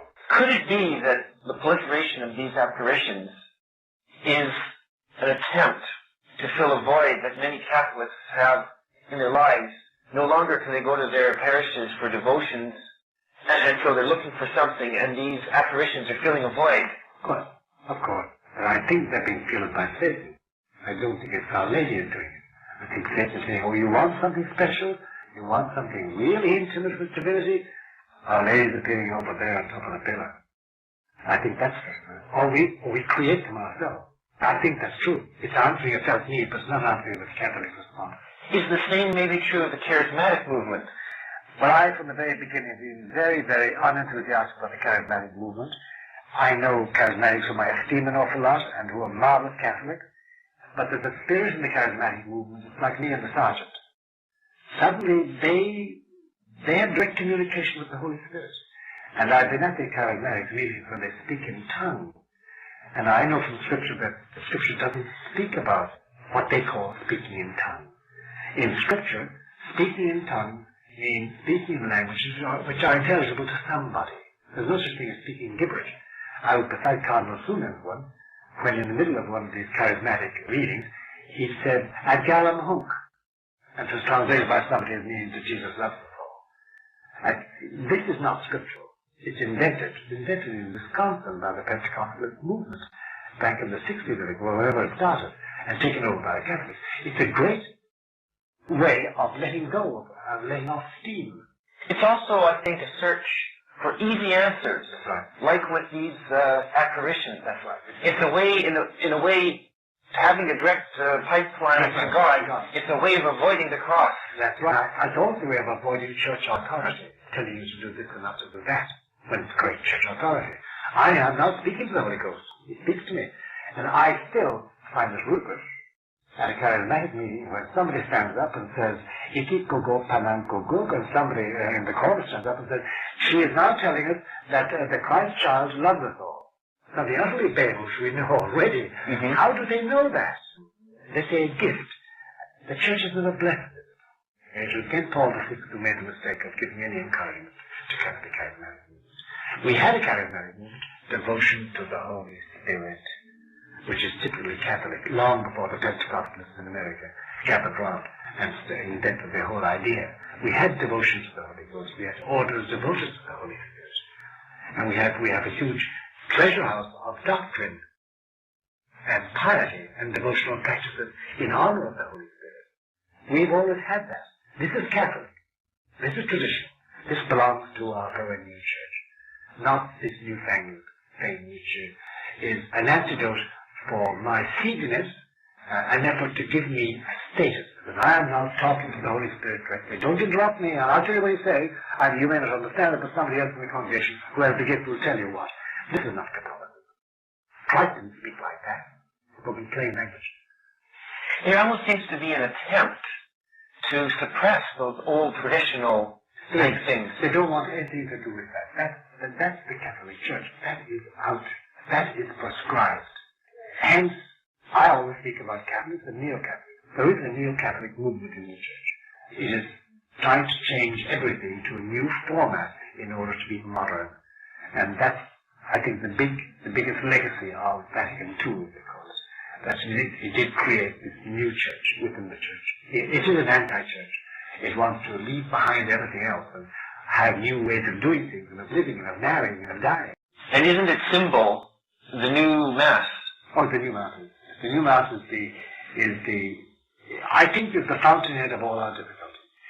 And it's a calamity because it was our friend Monsignore Annibale Bugnini who drew up that Mass deliberately in order to create a non-Catholic ceremony. And the difficulty with the new Mass is that it has given rise to invalid Masses, and therefore the lack of the Blessed Sacrament, and it has also removed people's minds from the central point of the Mass, the sacrifice of Calvary. It now is a meal. It's a communal meal, and it's at a table, and the priest is the minister. But we, the people, are the people who have the meal together. This is all based on a Protestant, non-Catholic idea of what the Mass is. You see, people come to me because they find out I say the normal Roman Mass, and they say, could I go to your Mass, please? And I say, well, let's sit down and have a little talk. And we have a talk, and I find out, now, I ask them, what is the Mass? And they tell me usually that it's the Last Supper, that's a meal, commemorative meal. And I say, no, I'm sorry, that we haven't got a meal at all. Some of them do, though, hit the nail on the head. They say it's the sacrifice of Calvary. And I say, then what you mean in general is that it's an action something takes place on the altar. They say yes. And then I say, all right, you've been going to the new order, the novice order for so long. Give me 2 or 3 weeks and come to instruction twice a week for an hour. And I will teach you what takes place as mirrored in my actions as priest. When you can interpret my actions symbolically, symbolizing the action taking place on the altar, then I'll admit you to my Mass. And it's great. They learn the Mass thoroughly. They learn that every gesture has a meaning focused on Calvary, on the cross. And they suddenly say, but this is great. This is something I never taught. And they never knew it. They were never taught it. These are young people. They weren't born back in the time I was born. They suddenly realized that going to church is not a question of singing in and saying hello to the pastor and being greeted and then they give you bread and wine to drink and feel happy about it, shaking hands with others, embracing them, and having breakfast afterwards, which is a continuation of the sacred meal. But it's a question of assisting at the action of Christ dying and living forever. Could it be then that what they've done to the Mass is symbolic of what they've done in the whole church, and that is to try to remove those sacrificial aspects from Catholicism, right. The cross from Catholicism, right. Make it something easy and nice and palatable to the world. That's right. It's exactly it. I couldn't put it better myself. That's what they have effectively done. And that is, you can ask yourself then the funny thing, that the moment a priest proposes to say the Roman Mass in a diocese, oh, there's horror. I mean, just get out of here. The priest is told to go, or they get at him and say, this is impossible, we can't do this. The Holy Father doesn't want this. The Church doesn't do this any longer. This is old test. We now have the Novus Ordo. You do this or either or. There's a horror of the Mass. An absolute horror. And disgust.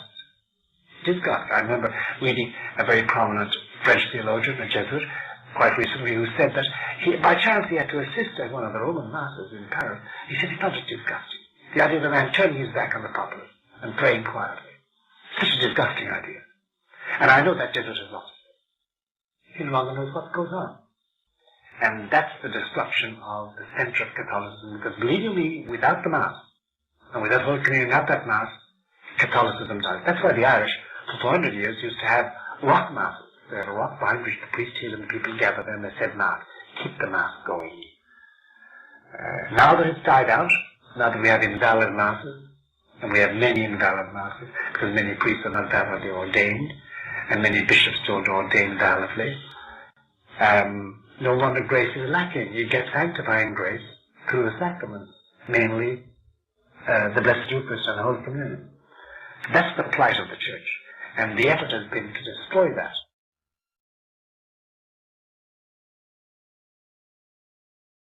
This interview is the last of a series with Father Malachi Martin on the situation in the Church today. And this one is going to discuss the situation in Rome, where I believe you worked for several years, didn't you? That's right, I did, Bernard. I did work there. And Rome leaves an indelible imprint on your soul. The Italians say, non si parte di Roma. You never leave Rome. And it's true. You never leave Rome in your spirit, even if you leave it in body. Because there's something about Rome that is both fascinating and holy, and something unholy. And perhaps it's the unholy element we want to talk about. It has always been an enigma for people outside, because all they see is a group of men running around in skirts with colored robes on them and taking part in ceremonies. And they wonder how the whole thing runs, and what makes it go. And above all, in the present situation of the Church, when we have shambles on every side, and dissidents from papal authority throughout the Church and in Rome, what's going on? What's happening? What's happening exactly? See, most Catholics don't realize the following fact, that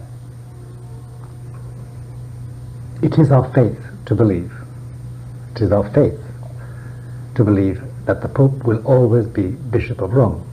That's our faith. Fide definita. The Bishop of Rome, the lawful Bishop of Rome, is the successor to St. Peter. Therefore he is the personal representative of Jesus Christ on this earth, as long as he's alive.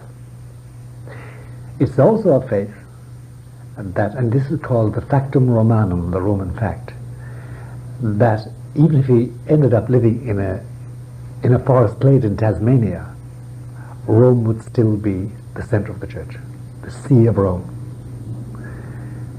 That sticks in the gullet, to use an American phrase, of many modernists today who don't want a Rome-centered religion. But that is a fact, that the actual physical setting is part of our faith. And just as Calvary is the actual setting of Christ's crucifixion, and nobody can change that. So this location of the personal representative of Jesus on earth is a fact belonging to faith. It goes beyond history.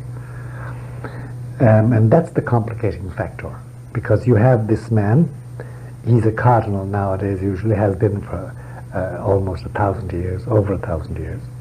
He's elected by his peers. It's the only elective office in the official structure of the church. Everything else is appointive. In theory, once elected, the cardinal electors who elect him don't give him papal power. They can't give him that. They haven't got it. What they do theologically is they say to the Holy Ghost, the Holy Spirit, that's the man we think should be Pope. And therefore when he says, I accept it, the power descends on him. And from then on, he's totally separate from them. He is Pope. There's that one fact. And then around him is gathered a bureaucracy which is unequaled in its age, a chancery that existed back in the time of Charlemagne, and before that, in the time of the Huns, the time of Gregory the Great, Leo the 13th, and still exists today, and is the most skilled chancery that exists, and has suddenly come into its own in the, say, the Noriega incident, where everybody, including the President of the United States and the American Expeditionary Force and the Panamanians and all the American countries, found out that by far the best skill in diplomacy was used by the Vatican diplomats. They were utterly skillful in managing the entire difficult situation. Do they have an intelligence network which is greater than any other in the world? Sure, sure. That's why, finally, in spite of the Protestant opposition to it, the United States Senate voted to set up diplomatic relations with the Vatican, because the information pouring out of there, if you can get a hold of it, is accurate and total. It covers the whole world. And now, for instance, today, above all, about Eastern Europe and Russia, Soviet Union and China, the Vatican is teeming with information on a 24-hour basis, coming from all over the world and about those areas, which is inaccessible, which is not accessible to other people. So it's a very valuable place. And there is this, not imperial, but certainly geopolitical attitude in Rome. They will look on a problem in Rwanda or Urundi in the center of Black Africa in the light of all the problems connected with it, both in Africa and Europe and America. They have this total view of it all. They're geopoliticians, because they're in a geopolitical structure, which is very different from anything that the outside world has. The only other man who understands them perfectly is Mikhail Gorbachev, the present strongman in Russia, because he heads the only other geopolitical structure in the world, which is Leninism. That's why there's such a meeting of minds between him and John Paul II. They understand each other. They don't agree, but they understand each other. Now let's bring it back from geopolitical terms back to local terms. Yes. You have many lay people are asking the question. We see everything going haywire in the church and all kinds of abuses going on. They see something is amiss. And why doesn't Rome do something to stop what seems to be almost the destruction of Catholicism? I'll tell you, they are accurate in this sense. It is the destruction of the institutional organization, the visible structure. But it's a very insidious destruction, because the structure is left there, standing. There are cardinals and bishops and priests and dioceses and parishes and universities and schools and emissaries and meetings and conventions and congresses and synods. The whole thing, seemingly, what are you talking about? The structure is still intact. But nobody except somebody very prejudiced would even think of saying that that structure is Catholic in the sense it was 30 years ago, 40 years ago. Pius XII couldn't stand a structure like that, nor Pius XI, nor any of the early popes, up to John XXIII. So the question is, what's happening? Why is that happening? Why isn't Rome doing something? Hasn't Rome got the power? The answer in shorthand, in simple, brief terms, is this. Rome itself has been corrupted. The bureaucracy has been corrupted.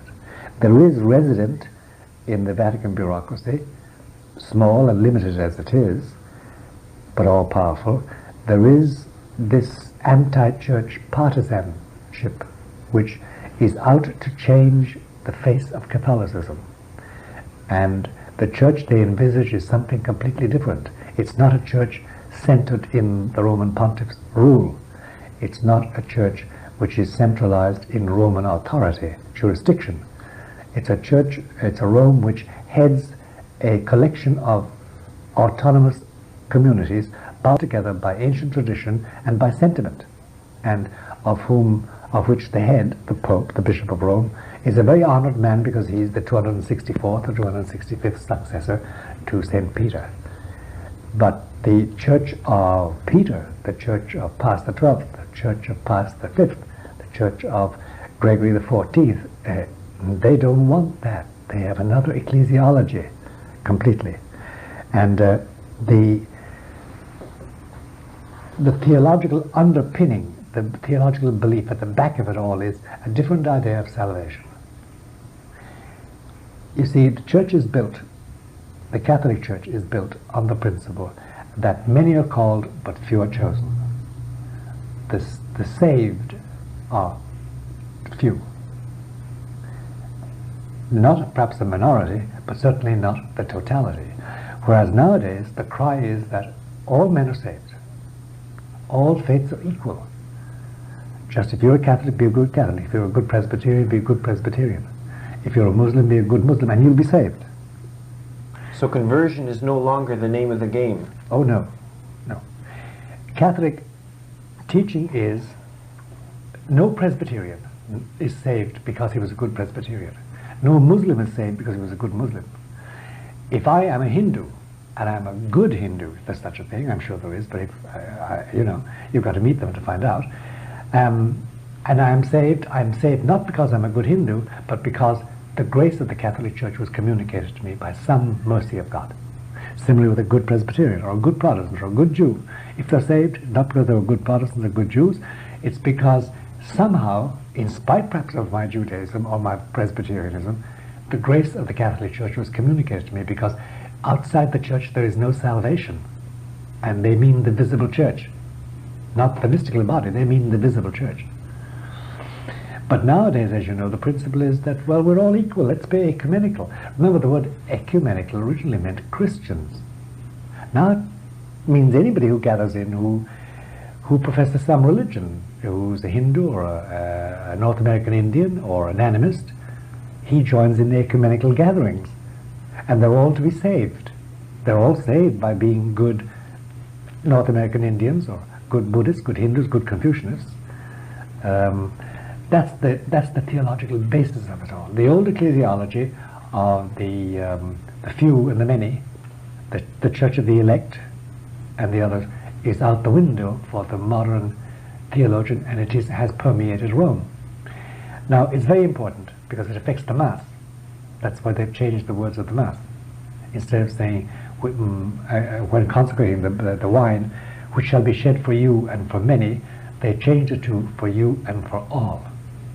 That's the reason for the change.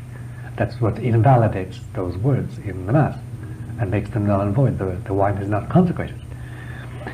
And that's why it's an invalid Mass as such. So this is at the back of it all. And the vast horror and reaction of horror to any proposal that the Tridentine Mass be brought back is based on that theology. They won't have anything to do with that old doctrine. They want to be able to face the world and say, we're all in the same boat. We all belong to the same thing. You're saved, we're saved. Just be good. Be reasonable. Be compassionate. Be kind. That's the new ideology, is an ecumenical ideology. Yeah. And that's, I guess, why they have also altered the Mass. They had to. They couldn't say the old Mass. They couldn't say the old Mass. They don't subscribe to the doctrine, which is the doctrine of the Church, de fide, definita. Outside the church, there is no salvation. What they say is, yes, we can subscribe to that, but now church means church in the broad sense, all those who love God in their own way. Of course, then we're outside Catholicism, in that case. So we've seen the ideology of the new religion. Let's take a look at how it works in practice, how, let's say, the Roman bureaucracy functions. Who has the authority? How are decisions made there? Well, decisions are made in a bureaucratic way. You could trace the authority, the governing authority in Rome, through four people. You have the Holy Father. After him, you have the Secretary of State. And after him, you have the Sostituto. He's the Vice Secretary of State. And then you have the Foreign Minister. At the present moment, those posts are occupied by John Paul II, who's Pope. The Secretary of State is Casaroli. The Sostituto, the Vice Secretary of State, is Cassidy. It's just been changed, but there's a man called Re put into it, in the place there. And the Foreign Minister is Sodano, Archbishop Sodano. They make all the practical decisions. Under them, then, there are about 15 ministries dealing with various aspects of the church: religious orders, the sacraments, marriage, the missions, the doctrine of the faith, and so on. Now, the decisions made there by those men engaged in those particular areas, they all pass through those 4 or 5 people for approval, because they probably have political impact. So the machinery works like that. Then in the ministries, there are a flood of secretaries and consultants and experts and minutantes, they call them, people who are serving their time in hope of rising in the bureaucracy. And that swells into a personnel of about 3,500 or 4,000 people. Mainly clerics, some laymen, some women. That's the machinery with which the Pope works. Now, the main ministries are peopled by cardinals and archbishops and bishops. It's a known fact that, and then there are people who are semi-retired, some of them living in the Vatican, sometimes living out of the Vatican, but they all have a say because they've all got friendships and contacts and they've experienced. In that bureaucracy as such, there has been lodged since the early 1960s an element which in Roman parlance is called the superforce, or the anti-church. And it is something which is hell-bent on changing the structure of the church as regards belief. Namely, that it is no longer to be a Rome-centered community. It's to be a central hub of information and a sort of an honorary chairman of a vast organization with totally different communities all over the world, with their own ways of thinking and looking and believing and praying. It seems that the superforce is very powerful because it seems to have the ability to frustrate work of men who, let's say, want to restore some semblance of tradition. For example, Cardinal Meyer has found himself frustrated in his work of working to restore the traditional Mass. Yeah, he has found it impossible. He can't do it. After a certain point, he flings his arms in the air. He can't do anything about it because the power of the church is canonical. It depends on law and who has the power to wield that law, the canon law. The wielding of that canon law is in the hands of people who are inimical to what Meyer stands for, to what the Pope stands for. And they can't do anything about it. You can't simply fire everybody all of a sudden. You have a completely decimated church. It won't run. There'll be no control at all, no government. So the changeover of that means you weed them out slowly and replace them. But in order to replace somebody, say in the congregation for the missions, the ministry for the missions, it's an elective thing. He's appointed or elected by the members of the congregation, but they themselves are affected. So you've got to fire them too if you want to clean it out. So how are you going to scour it all out? Find the proper men to replace them all? There are careers, people who went there at the age of 20 or 25 and are still there at the age of 60. And they have friendships and they have built-in positions of power. They can block motions. They can put things at the bottom of a pile of papers so it never comes up for discussion. The bureaucratic power is something out of this world. Diocletian, the emperor, decided that he would like to change the Roman bureaucracy of his time, and it was nothing like this. He took 17 years to even lop off the top of it, and then he didn't even succeed. And I think it would be impossible.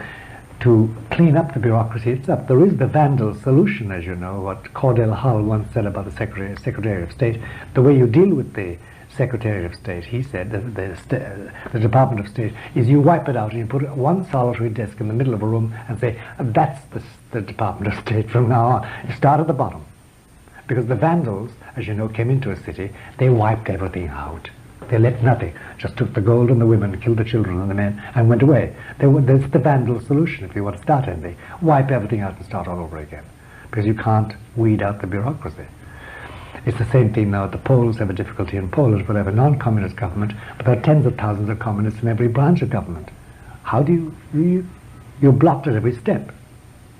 And the same thing in Czechoslovakia, same thing in Bulgaria. Not so much in Romania, they were killing them and weeding them off. They have a quick solution for it all. Same thing with Gorbachev in Russia. He's up against this intense bureaucracy. The Vatican is the oldest bureaucracy in the world, and they're more salted away than anybody else. So the Pope is blocked in every way. And he himself is a traditional Catholic, a strong believer in everything that is traditional, and yet he has to sit on top of this pyramid and find that a decision of his to get people to stop using communion in the hand, which he forbade in the beginning, went nowhere. Because the principle was, let's violate his law, and in the end we'll have to declare it the local custom, which is exactly what happened. And that's why in a crucial thing, in a thing like communion in the hand, it's not so crucial, although it's a disobedience, but say women priests. We know that in the United States that 32 women have undergone ordination privately. Is that right? Yeah. Now we know they say Mass, as they say, they go through the motions regularly. Supposing they come out and say, we're priests, we're ordained by Bishop so-and-so who's now dead, and they have a congregation, and supposing they keep on and on doing this, eventually the local people say, well, you know, Holy Father, they exist and they're good priests. It seems to me that sometimes to get things done, what the liberals do is they break the law, then it becomes a precedent. That's right. And then it becomes entrenched. That's exactly what it is. Like confession for children before communion. The Pope has said again and again they must have confession before their first Holy Communion. Oh no. And now it's become the common practice not to have confession before Holy Communion. Communion in the hand is the same thing. It's forbidden originally. Or communion distributed by lay people, originally only in case of necessities. In my parish church in Dublin, where I was reared from the age of 10 until 18, there are 5 priests, and they have 22 Eucharistic ministers. They don't need them at all. But now it's the habit. And originally it was forbidden, except in cases of necessity. General confession is another one. Case of necessity only can you have general confession. Now it's becoming a general habit. Because they're doing it anyway. They say, if we do it long enough, it's become a precedent and it's established practice. We can say to Rome, we've been doing this for years. How can you wipe it up? People are used to it now. That's the principle. And Rome doesn't block it. If a law is violated in Ireland or in America, in Detroit or in Toronto or wherever it is, they should immediately, past the 12th, past the 11th, would have immediately expelled the people doing it. That'd be the end of it. Nowadays they don't do that. Rome is silent. Why? Because the people involved in Rome are in sympathy. Now, if you were to ask me about John Paul II, how many ministries would really stand up with him, behind him? I'd say 2, at the most. Really back him up? Only 2. Which are those 2? Probably the Congregation for the Defense of the Faith under Cardinal Ratzinger, and probably the marriage. The Rota, probably. But the others, no. They'd militate against him. They'd oppose his decisions. Unless those decisions went their way, they wouldn't do it. Let's take a look at Cardinal Ratzinger, because he is a subject of quite a bit of interest. Yes, he is. He's a key man, too. What are the strengths and weaknesses of his position? His main weakness is that he's isolated in the middle of a very modernist-minded clergy. And he has to deal with very modernist-minded bishops all over the world, including his native Germany and in America and Canada. Another weakness of his is that he is not aware of things. He's not aware of things. He comes to New York last year, gives a lecture here, and somebody asks him, what do you think of Father Raymond Brown, who's a scripture expert? And Ratzinger, without thinking, without knowing, says, I wish to God the church had about a half a dozen Father Raymond Browns. Now, Father Raymond Brown is, in my books, a heretic. He's written books about the New Testament that are totally unacceptable. Why did Ratzinger say that? Why did he say that? And in public? How could he wish that 6 of them, 10 Raymond Browns on the church? God knows. But he did say that. So he's ignorant in that sense and unwary in that sense. And that's a pity, because he is supposed to be the head of the doctrine, guarding the purity of the faith. Then he also, one of his weaknesses is that he's impotent. He cannot impose his views even when they are correct. For instance, how is it that Father Charles Kern still has faculties in the Diocese of Rochester here? He can still hear confessions and preach. Ratzinger is the one who should send an order to the Bishop of Rochester, get rid of him, excommunicate him. He doesn't. He can't. Therefore, there's an innate weakness in his position from the very weakness of the structure itself. Similar with a Walter Casper, or a Bishop Layman, or hundreds of other bishops who are outside the church in their doctrine and teaching and their behavior. The homosexual bishops we have in the United States who have known homosexual companions in their houses. Why can't he get rid of them? He can't. So he has that weakness in his position too. Then you see, there's something else about Ratzinger which is always causing people to think. It is that he doesn't seem to be aware of the suffering of people. He doesn't know what people suffer because they can't get Mass. He doesn't realize what poignant agonies they go through when they've got priests who are saying invalid Masses, or saying a form of the Novus Ordo which is obviously invalid. He doesn't realize it. He just doesn't realize they've been deprived of sanctifying grace through the mischief of modernist priests and bishops in the locality. He doesn't. He's closed away from the reality of pain that we're going through as a people. He's closed away from it. The same thing holds in Canada. He doesn't realize it. And in many dioceses in Canada, there are bishops who are simply acting in a way that's inimical to the cause of the church. When a priest wants to preach foundational Catholic theology, he's told to go. He should be able to write to Ratzinger, go to Ratzinger, and get installed and get the bishop flung out in his ear, because the bishop is a heretic. But Ratzinger doesn't do that. He's blocked in that. Why? Well, the Congregation of Bishops has its own point of view, and it's anti-John Paul II in ways. And John Paul II can't back him because he can't force the Congregation of Bishops. Is this national conferences of bishops, in fact, a way of blocking Rome's authority? Well, you see, the National Conference of Bishops, each National Conference of Bishops is now trying to develop into a community independent and autonomous, can make its own decisions about any subject, in doctrine, in faith, in practice, and Rome can't say boo to it. And that's the whole idea, the new idea of collegiality is that the bishops of America can decide that it's good to have women priests. They can decide that it's good to have condoms. They can decide that in 2 cases, when the death of a mother is imperiled, or the life of a mother is imperiled, or the child is the result of rape, that there should be abortion. They can and will decide that. Or we must have deaconesses. They've decided that. They can decide that against the will of Rome and impose it. Similarly, the French Conference of Bishops, and so on, the Spanish Conference of Bishops. Same thing, they want to be independent. It's a new form of an old heresy called Gallicanism, which was condemned as heretical, but now it's come out in this form. And Rome is incapable of doing anything about it at the present moment, because the difficulty is this, that as long as John Paul II is Pope, it's fine. If tomorrow he died and they held a conclave, going down the roster of the papal electors, the cardinal electors, I am not sure we would not find ourselves presented with a modernist pope. Is that part of the agenda of the modernists, is to get one of their own elected as pope? Of course. That would be the end then of what they call the papal church, the patriarchal church, the ancient church, which is no longer suitable for the modern world.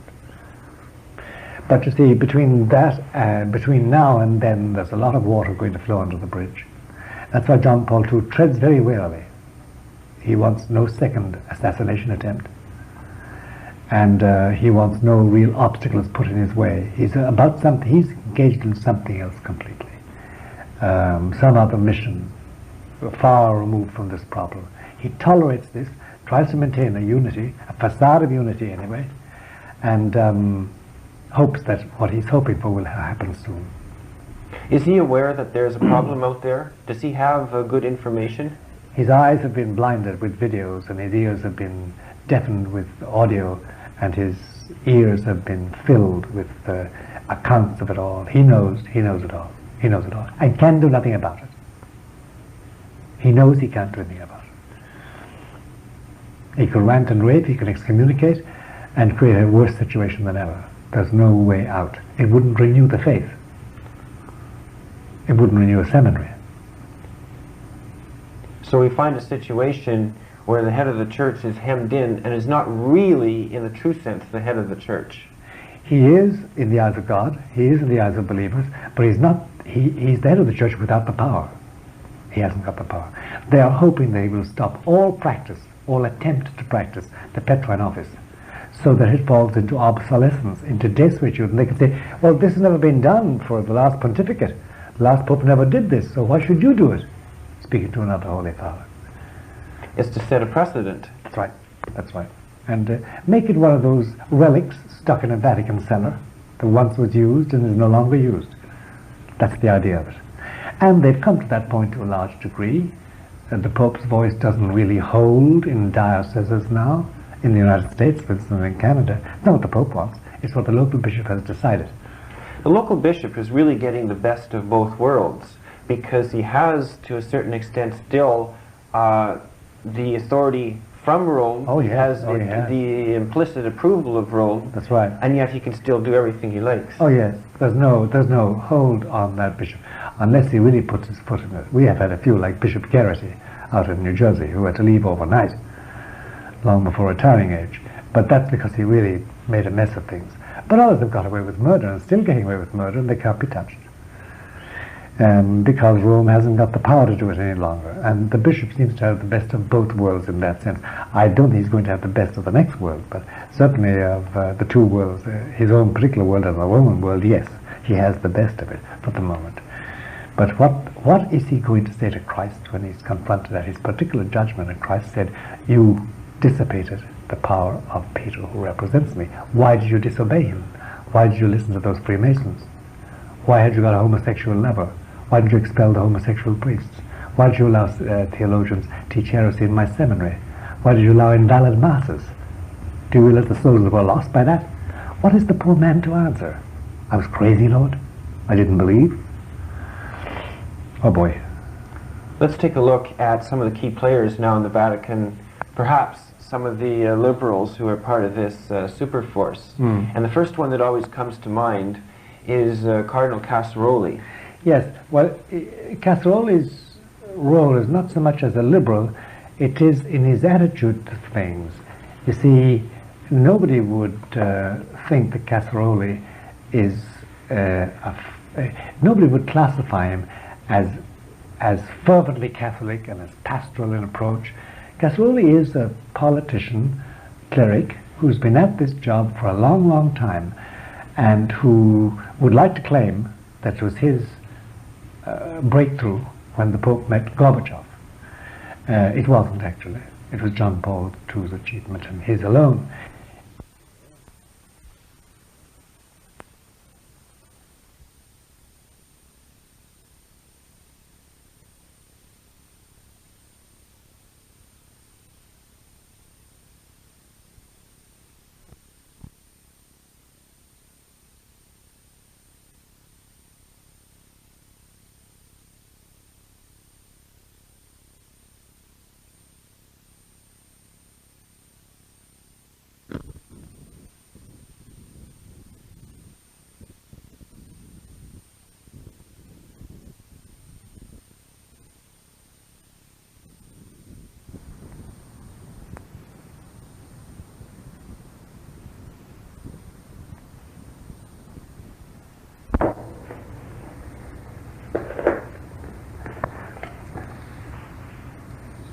To assess Cardinal Agostino Casseroli is very difficult for the normal man, because he moves in a world not inhabited by the normal man.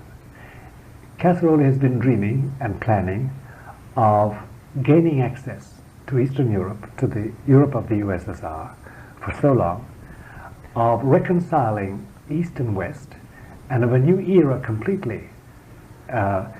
He is not in any sense a supporter of capitalism, or of the democratic egalitarianism, as we call it in the United States and in Canada. He is not of that ilk at all. He is much more inclined to think of another world order, a new world order, arranged along the lines of harmony and brotherly relationships and universal peace, none of which really are Catholic ideals, because the Catholic ideal is only realized in a soul that dies and goes to heaven, ultimately. That's the only one. His policy has been steadily pro-reconciliation, pro-cultivation of the Marxist world, and it hasn't cohered very well with John Paul's geopolitics and his concept of what the church should be. Any discussion of details of Cardinal Casseroli's life and administration enters too much into the security of the Vatican, and enters too much into the security surrounding John Paul II, and is best left unsaid. But the judgment on him, my judgment on him, is rather negative, because there is no doubt about it that he has maneuvered the church in a way, both behind the scenes before he became Secretary of State and since he was Secretary of State, in a way that is not inspired by the idea that Christ must be the king of the whole world, or is the king of the whole world, and his kingship must be vindicated. That's the main grumble and grouse that I would have about Archbishop Casseroli as such. Are there any other key players in Rome that we should discuss? Well, there's none that have effective power. There was a man who has become a cardinal ever since, Silvestrini, Cardinal Silvestrini now, who was another grey eminence working in the Secretariat of State, who I think at one time wished to, and perhaps he does still wish, to succeed Casseroli, because Casseroli is coming to the end of his term. He is 75. He should be offering his resignation. He may be allowed stayed on. That is, it may be impossible for John Paul II to shift him. But Silvestrini was another grey eminence who, again, directed the church in its foreign policy along paths that don't cohere with the pastoral and the supernatural mission of the church. You see, all these men are priests. All these men are clerics. All these men are supposedly devoted to the kingdom of Jesus. All these men are supposed to spend their waking hours, and some of their sleeping hours, working at that. But an examination of the administrative decisions they make and have made, and of the men they appoint, of the policies they implement, of the strategies they adopt, don't point to men who are laboring for the kingdom of God. They point to politicians who are looking for the aggrandizement of some worldly power, one way or the other. Have some of them been bought? Yes. We think some of them have been bought. Have some of them merely been corrupted by power? Yes. We think some of them have been corrupted by power. Have some of them sold out to the enemy? Doubtless there are people who have sold out to the enemy, because that's the only way you can explain certain things. Minor details, for instance, as the conclave that elected John Paul II met on Saturday, October 14, 1978. He was elected on October 16. There was no agreement on that Sunday between the two main factions in the conclave. But listen to this as a point of what we know can happen in the Vatican. So they went to bed that night with no pope and no prospect of a pope. And then the next morning, suddenly throughout the whole conclave, Cardinal Karol Wojtyła's name from Krakow, Poland, started rising to everybody's lips. And he obviously was going to be elected pope. They had to arrange things and talk over it, but that was it. The first people to know that was the Polish Communist Politburo in Warsaw. Now wait a moment. The conclave is locked up. There's electronic surveillance. Nobody can communicate with anybody. how did the Polish Politburo know that Karol Wojtyła was going to be Pope? Would be announced the next day. They did. So there are people who are bought, people high up, and it is inevitable. It was always the way. But in this world of ours, where the combat is very close, and where the enemies are very, very intense, this is a very, very serious thing. And especially when you have a man like John Paul II walking on the edge of a cliff all his life as Pope, this is very, very serious. So he's not, in other words, at home in his own house. And even though he has brought Poles in his entourage, a lot of Poles in, and a lot of friends in, he still is face to face with the general bureaucracy, and the habits already formed, and the friendships already formed, and he can do nothing about them. Is there much corruption in Rome? Yes, there is. Not an enormous amount. Not an enormous amount. Any egregious sexual corruption is immediately killed off when people are ejected. That's not tolerated for very long at all. You'd never have what we have in the United States, bishops with a homosexual priest companion perpetually with them. That would be impossible. The occasional priest or monsignore or parish priest with a mistress in the country, yes, it does exist. We know it exists. Priests who go to brothels, I'm sure they do. I don't know any instance, but I'd be very surprised if they didn't. Money corruption, yes, a lot of money corruption. Because there's a lot of money floating around. And there's the Vatican Bank, which is a great source of revenue for a lot of people. And yes, there's a lot of that corruption. But the real corruption is the corruption of power, the cruelty of power, the wielding of bureaucratic power to pave your own way, climb over dead bodies, bite the hand that fed you, and in general succeed the man who helped you stand up in the first place. Yes, there's a lot of that. What is sad, it seems, is that a lot of this raw use of power doesn't really take into account the feelings of the lay people out there who are trying to practice their faith under very difficult circumstances. No, it doesn't take that into account at all. There's no feeling in Rome for that at all. In the higher echelons, they're cut off from it. They're not ordinary people. They have no problems. So they're living in a world of their own. That's right. That's right. They are, just as the people in Washington live, in our bureaucracy, live in a world of their own too. They don't know what happens in Peoria, Illinois, even though they go there, so to speak. But they don't even go there. They can't go to the Universal Church in Rome. They live apart from it. Now, balance it all by saying there are hundreds of holy men and women in Rome, priests and religious and nuns, hundreds of them. None of them occupy high posts. Holiness is not compatible with that sort of bureaucratic life. It's simply not compatible. You can't stand it. You can't take the lies. You can't take the deceptions. You can't suffer the ambitions, which has nothing to do with the salvation of men. It's purely and simply human ambition, and vanity, and pride, and factionalism, and divisiveness, and gain, and advantage, and the pride of life, and good eating, and good living, and traveling at the Holy See's expense. So it has nothing to do with salvation.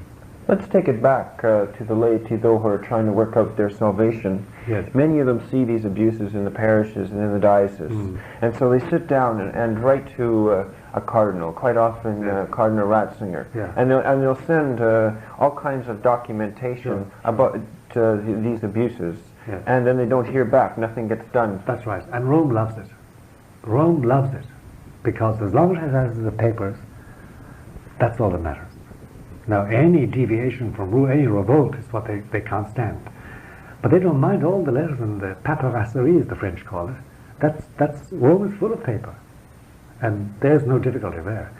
But the idea of taking up what the little widow in North Carolina has written about what the parish priest doesn't or does do, oh no, that's like meat climbing beneath the closet to kill a fly.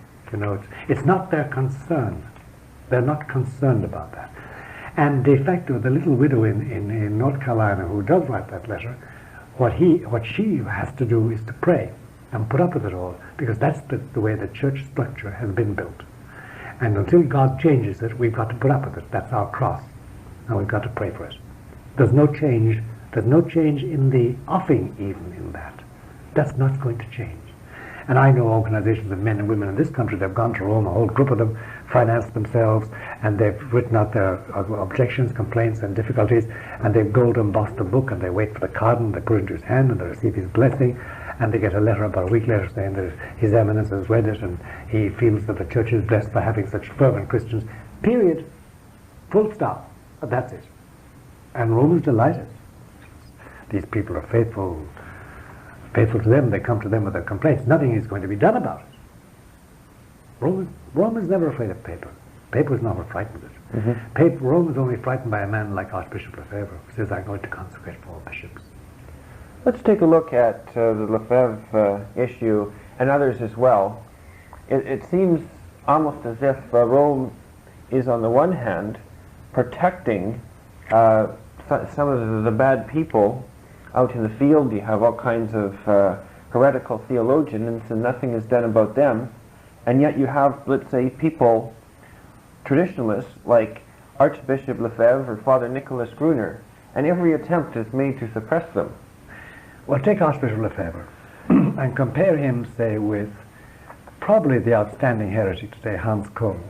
Or, well, since Hans Kung has been declared a non-Catholic theologian, let's take Charlie Curran or Walter Casper. They don't consider Walter Casper a danger or Charles Curran a danger for one reason only. He didn't challenge their power. He's just talking theology, and who cares about that? Archbishop Lefebvre said, I'm going to validly consecrate 4 bishops with jurisdiction. That's challenge in power. He's challenged canonical power. Now, their answer was to take out the howitzer and blow him out of the water.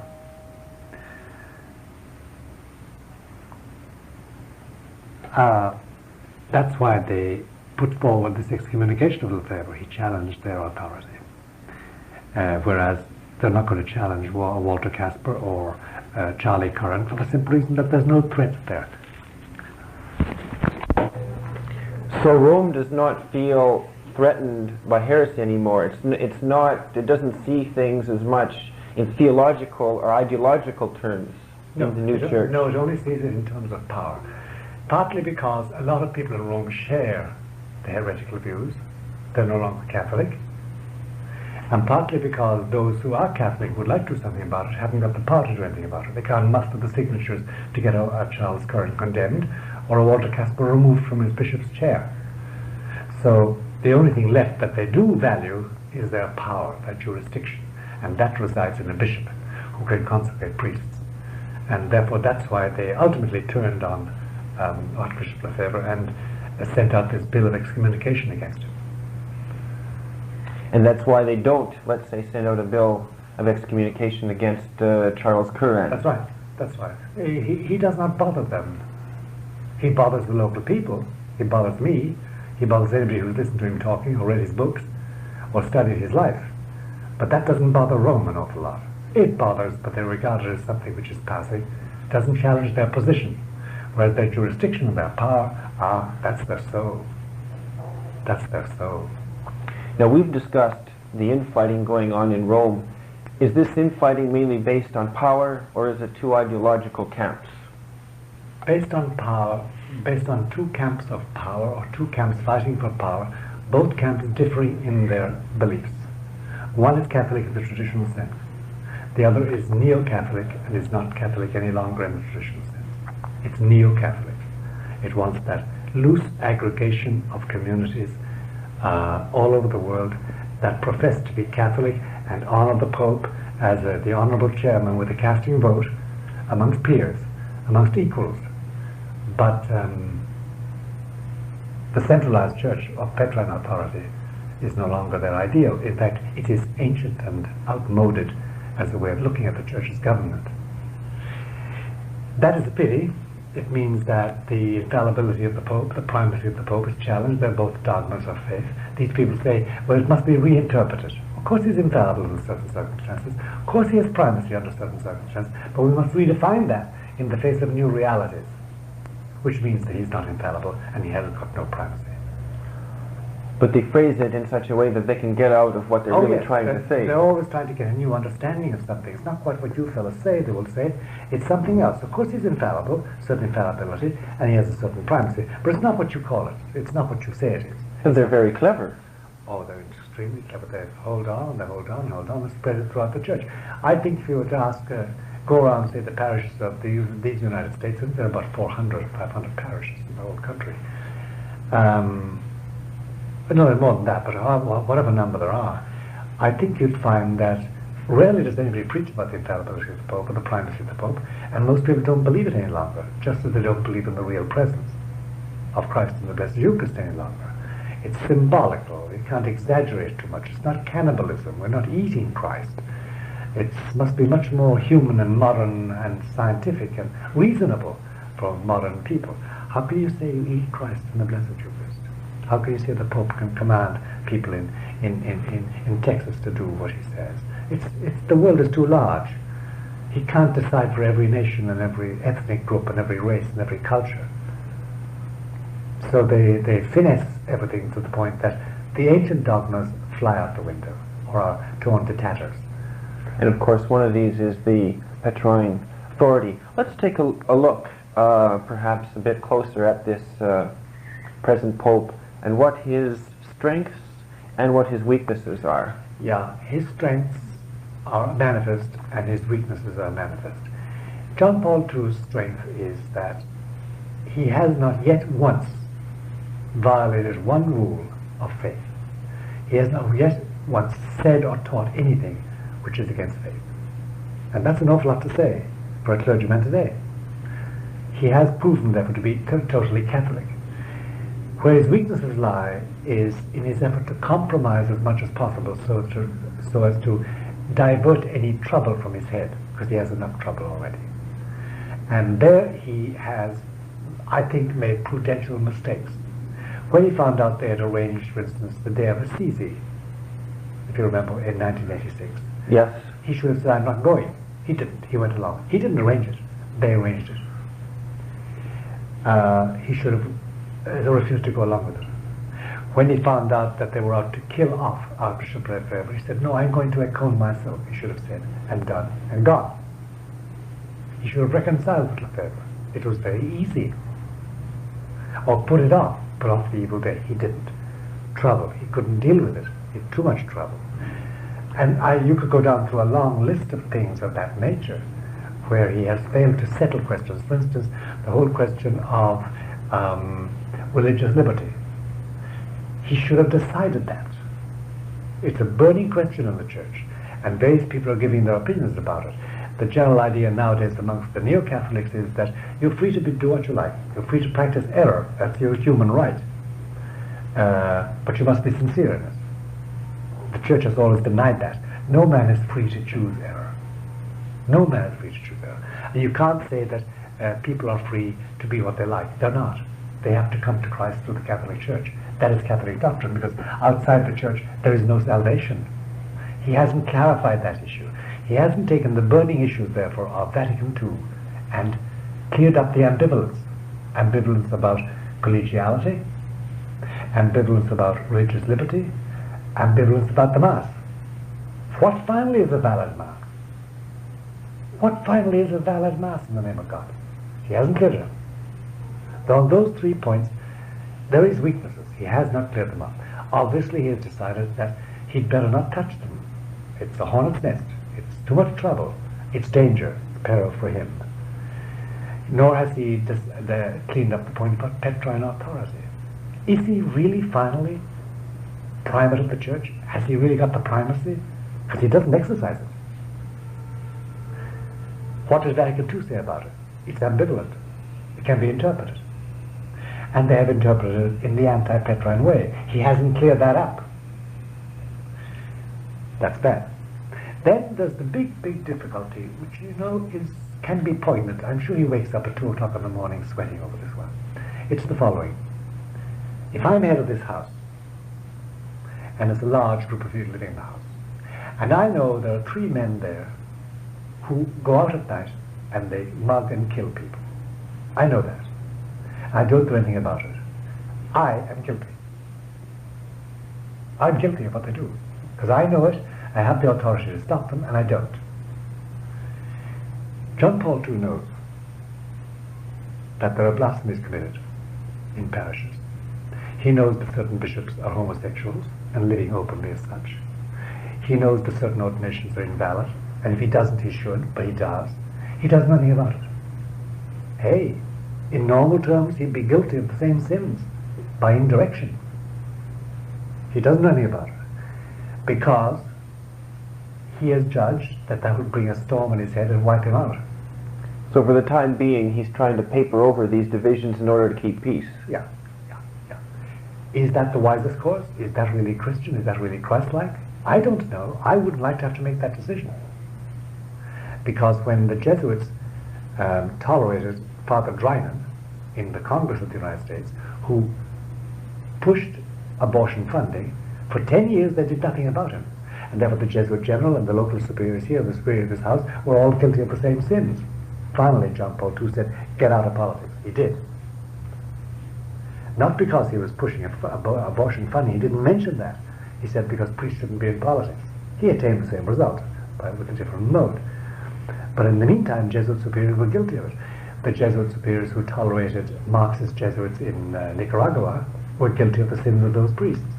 That's common morality and common law, by the way. So John Paul runs the risk of being guilty of sins committed by his permissiveness. And that is grave. That's very grave, because Christ is going to say to him, you knew these things were happening. Why didn't you do your damnedest? If they killed you, so what? They killed me. What's killing got to do with it? That's the difficulty about it. Now, John Paul's judgment is he's got to wait, hold on, because the alternative is worse. He thinks. He's got to hold on until Our Lady comes. But that brings us to the whole outlook, vision, and policy of Jesus. What he's about. What is he about? In the beginning, when he started his papal trips, people say, well, why doesn't he just stay at home and administer the church? Clean up the mess, scour out the Augean stables, wash away these things, attend to details, master the congregations, enter into the politics of the Vatican, cut off heads, reform, renewal. He didn't. He insists on going abroad. He's going to Mexico this year, amongst other things, and he's going to the Soviet Union, and he's been on 44 trips, I don't know how many countries, speaking in so many languages, and he's going to go on traveling and tripping around as Pope in that white Alitalia DC-10. Why? Well, he has said so on several occasions. Why? He has said that Our Lady wishes him to act in such a way that the maximum number of human beings will have seen him in the flesh or in TP image and heard his voice with their ears or on audio before she comes. He has a reason for it.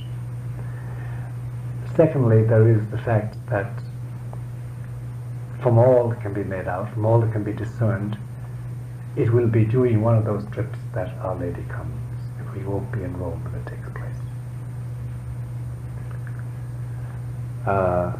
And thirdly, his attitude is this. The world is rushing into a new world order. They're going to have a world structure. I want to be the most prominent man alive, and he is. Do you realize that in the whole 6,000 years of known history, we have never known one man who was seen by 3.5 billion people and heard by about 4 billion people? Only John Paul II is the only man alive we know about whom that can be said. So he's achieved an international profile of high intensity. He's the one man who can be identified by anybody, black, white, or sky blue, pink, east, west, north, south, Chinese, or Western, or Russian. Everybody knows John Paul II. The first pope in history, the first man in history, totally identifiable by pygmies in the forest, by businessmen in Wall Street, by junk traders in Hong Kong, by anybody. They know this man. He set out to achieve that.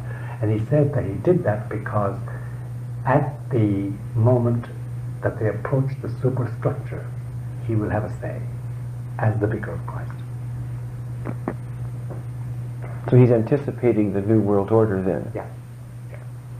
Let's take a look a bit at his Marian devotion or his Marian theology. It seems to play a large role in what he's doing. Yeah, he is his motto, as you know, is totus tuus, which means you're a complete slave. And he's talking about Our Lady. He's convinced about Fatima, that the Fatima promise is going to take place during his lifetime as Pope. He's convinced, in other words, that the curse of Fatima, as it's called jocularly, that is, as you know, the third secret Our Lady predicted, there will be calamities. Whole sections of the continents will be washed away forever. Whole nations would perish. There will be natural catastrophes that would level humanity. She has promised that. She said that's going to happen. You can't mitigate it, the Pope says. It's going to happen anyway. And that whole nations would lose their faith. Now, he believes that firmly, that it's going to take place like that. And hence one reason for him to be a sign of salvation on that day. If people remember his face, remember his voice, that God will give them the grace on that day to lift their eyes to heaven and say, have mercy on us, and be converted. That's his outlook on it all. And there's a lot to support him in that. And this is the chariot, the motor that drives him in his work and in his perseverance, because any other man would have been broken by what he's been through. I mean, if you have been shot at like he has and felt hot lead in your body, and been laid low by people you know, I think after that you'd retire and lead a very quiet life and administer your parish wherever you are and stay quiet. John Paul hasn't stopped. He hasn't stopped in Poland, he hasn't stopped in Russia, he hasn't stopped in Europe, he hasn't stopped in the Americas, he hasn't stopped in Asia.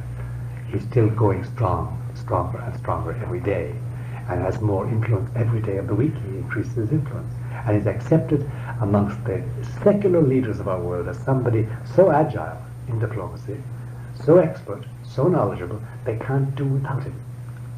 There are 116 nations now have embassies at His Holy See in Rome, and they insist on having it for information, for influence, for his counsel, for his general power. And this man hasn't got an army. So it has paid off in that sense. But his idea is that he is an instrument of Our Lady, and of Our Lady of Fatima. In other words, he's going to assist at the conversion of Russia. And he doesn't call the present movement in Russia a conversion at all. It's a Leninist plot. Gorbachev being a hardcore Leninist thinker. That's his attitude to Our Lady. He is tenderly devoted to Our Lady. He has a great devotion to her, had always, is consecrated to her, has consecrated Poland with Cardinal Wyszynski in his day, back in the 1960s, and has consecrated the world to Our Lady, and is waiting for the time that he will be allowed to consecrate Russia to her Immaculate Heart. He says he's not allowed at the present moment. So he's totally devoted to Our Lady. In that, he's made many enemies. When he wrote, for instance, a letter in February 1982 telling the bishops that he wanted to consecrate Russia to the Immaculate Heart of Mary, some of them never answered him. Some, like Cardinal Hume, answered and said that they couldn't propose that to people. They would be scandalized by it. Can you imagine a bishop writing that to the Pope? They did, though. And they regard him as a Polish bishop who's gone astray and ended up as Pope in the Church when he should be in a diocese in Krakow in Poland, hidden away.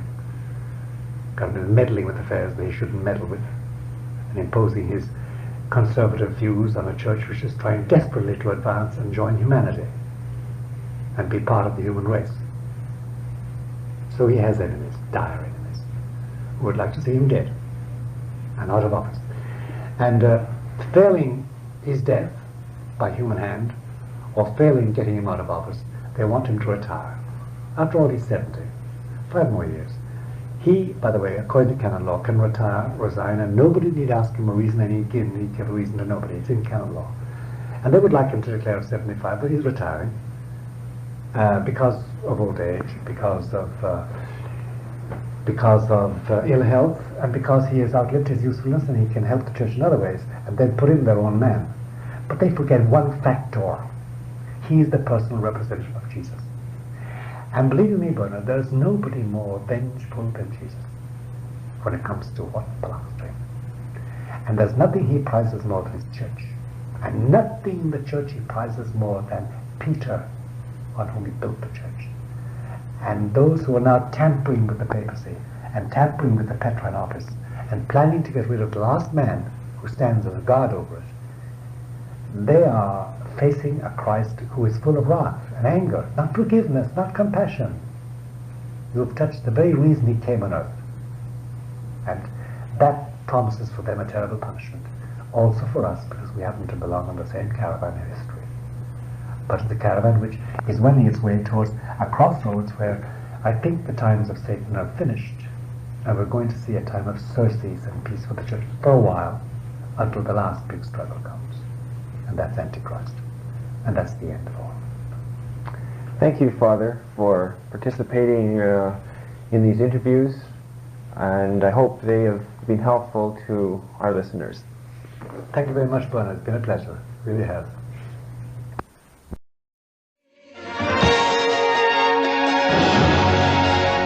Does Pope John Paul II have a plan for making the Roman Catholic Church a global power by the year 2000?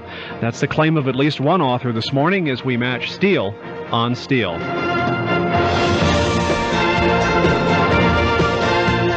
A hearty good morning to you all. This is Steel on Steel, a weekly broadcast dedicated to the sharpening of ideas.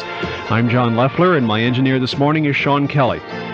Our guest for today's broadcast, live by telephone from New York City, is Dr. Malachi Martin, who is author of a newly released book entitled The Keys of This Blood, the struggle for world dominion between Pope John Paul II, Mikhail Gorbachev, and the capitalist West. And so to start off, I'd like to say good morning, Dr. Martin, or actually good afternoon to you. Good morning, John, or good afternoon. Really, in God's world, it doesn't matter. The sun is still moving around and we're moving around. It's all the same. It's God's day. That's pretty true. You know, I'm really delighted to have you available for the program. Ever since I began reading your books a number of years ago, I always thought, well, this is a gentleman I would like to sit down and have coffee with. And it's not quite coffee, and we're 1,500 miles apart, but at least we're both sitting down, I assume. So. That's right. And space and time, and we are telescoped when we're talking on communication. That's really true.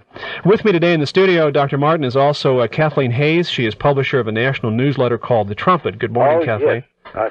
Correspondent. Good morning, Kathleen. How are you, Dr. Martin? I am fine. It's lovely to hear your voice. I hope you got what I sent you. Yes, and thank you very much. No, thank you for getting in touch with me. Dr. Martin, you've published about 15 books, I think, over the past 2 decades. Many of these deal with the Roman Catholic Church. Yes. Some of these were fiction, such as Vatican and Final Conclave. The really, John, you know, the Vatican was faction, as they call it in the trade. Faction. That is, yeah, they call it faction. You know what they call it faction? Because you use fictional names for real people to protect their innocence, to protect their feelings, to protect your kneecaps.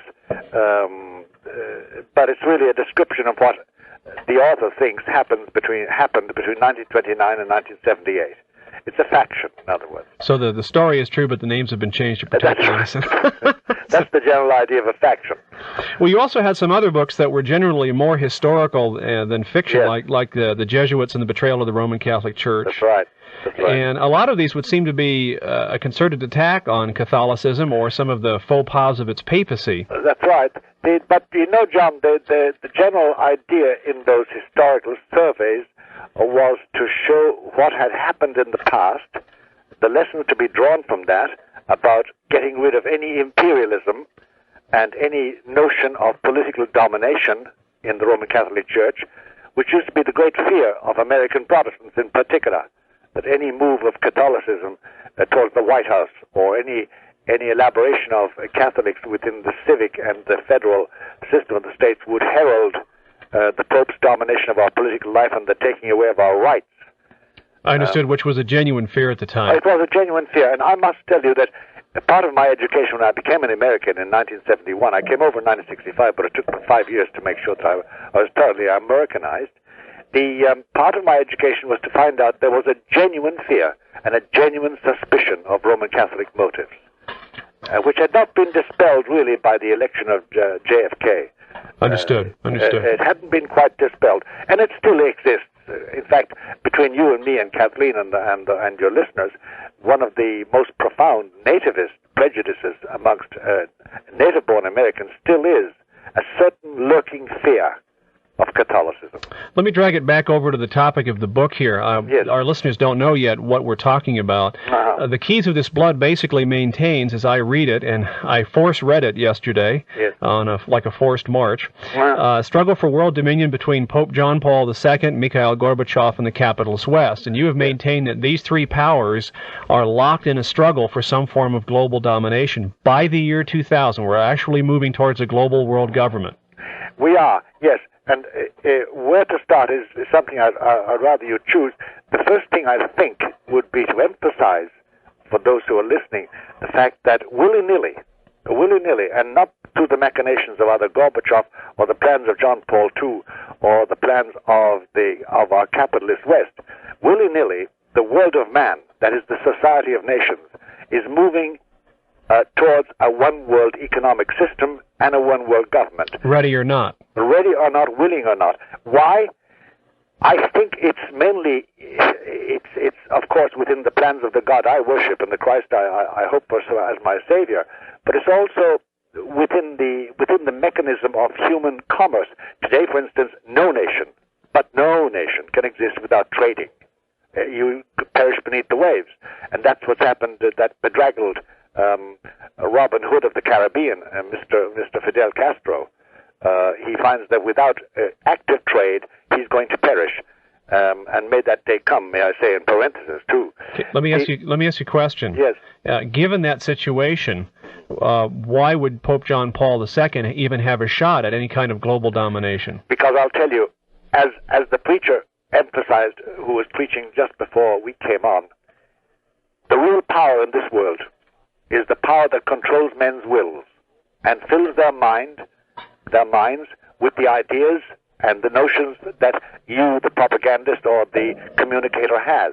That's the purpose of all commercial activity, commercials, of all advertising and propaganda and publicity, to get at people's will. That's the real power. With having that in hand, then you can do an awful lot. And John Paul II's aim is to attract the wills of men to his own ideas of salvation and honesty and compassion and civilization and peace, and to fill them with notions drawn from the Christian heritage which he shares with all Christians. Now, similarly, on his part, Mr. Gorbachev has his range of ideas and principles, and he also wants to attract our wills to go his way. And similarly with the capitalist class, to which you and I and Kathleen and everybody belongs in America, we have our ideas of democratic egalitarianism and the attached moral values of that.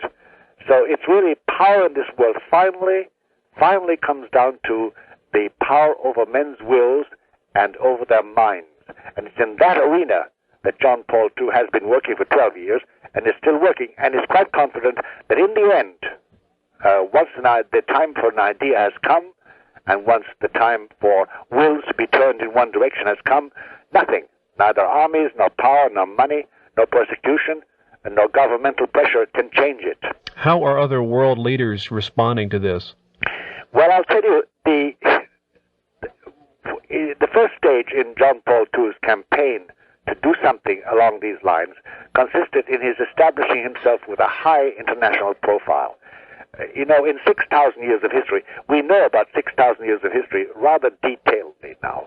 And we only know one man, and one man only, who has been seen in the flesh and heard his living voice, either through audio or video, or in the flesh, and that is John Paul II. He's been heard by over 3.5 billion people, speaking in 45 languages in 91 countries.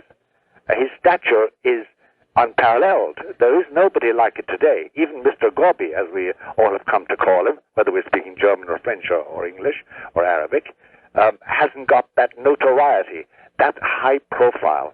And there's no one today that doubts for a moment John Paul II's compassion and disinterest in politics. Everybody knows he's not looking for money or gold or pleasure. They know him as a world figure who's continually pleading for the running sores and wounds of our civilization, the homeless, the poor, the depressed, the ill, the oppressed. So he has built up that. Now he's in the second stage, and that is his close collaboration with world governments as a spiritual and moral advisor. And he has one advantage, which they all recognize, and it's this.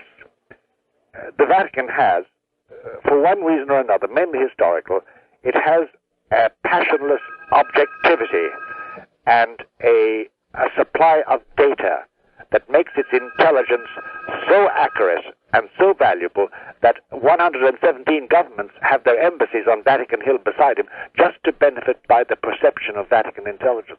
What mandate did Pope John Paul feel he had to do this? By, like, if I were to say, on whose authority is he doing this? Well, I'll tell you, on two grounds, under two headings, really. He does regard himself, being the Pope and being the 263rd successor to St. Peter over a period of 2,000 years, he does feel that on him has fallen the mantle of moral and religious leader for all men. Moral and religious, not political, not imperial, not financial, not commercial, not political, not economic, but moral and spiritual.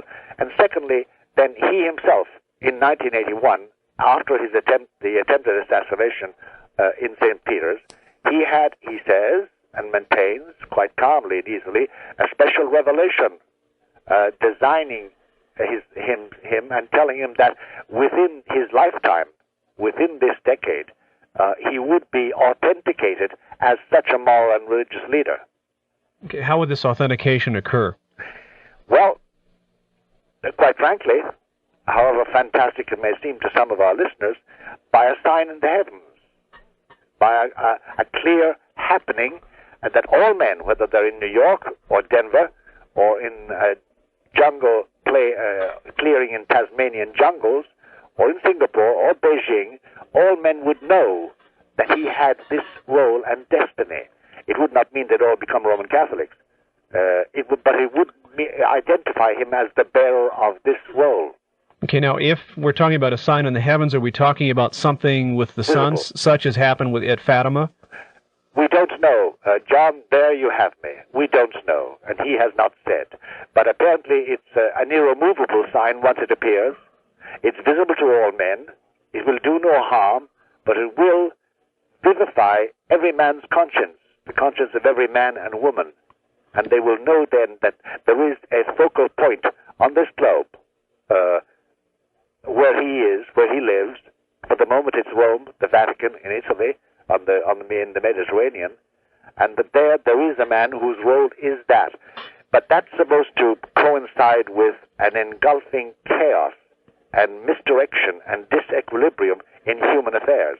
And sometimes, John, when I look at what's happening, both East and West, especially in the Gulf, especially in China and Russia, and especially in Latin America, and sometimes when I look at my beloved America, because I love this country, I begin to think that we are at the beginning of that unraveling of the human thing, when we will all be wanting and will need a solution from on high. The mandate that John Paul has more directly came from, from his vision in Fatima, or he had a repetition, of the vision of Fatima?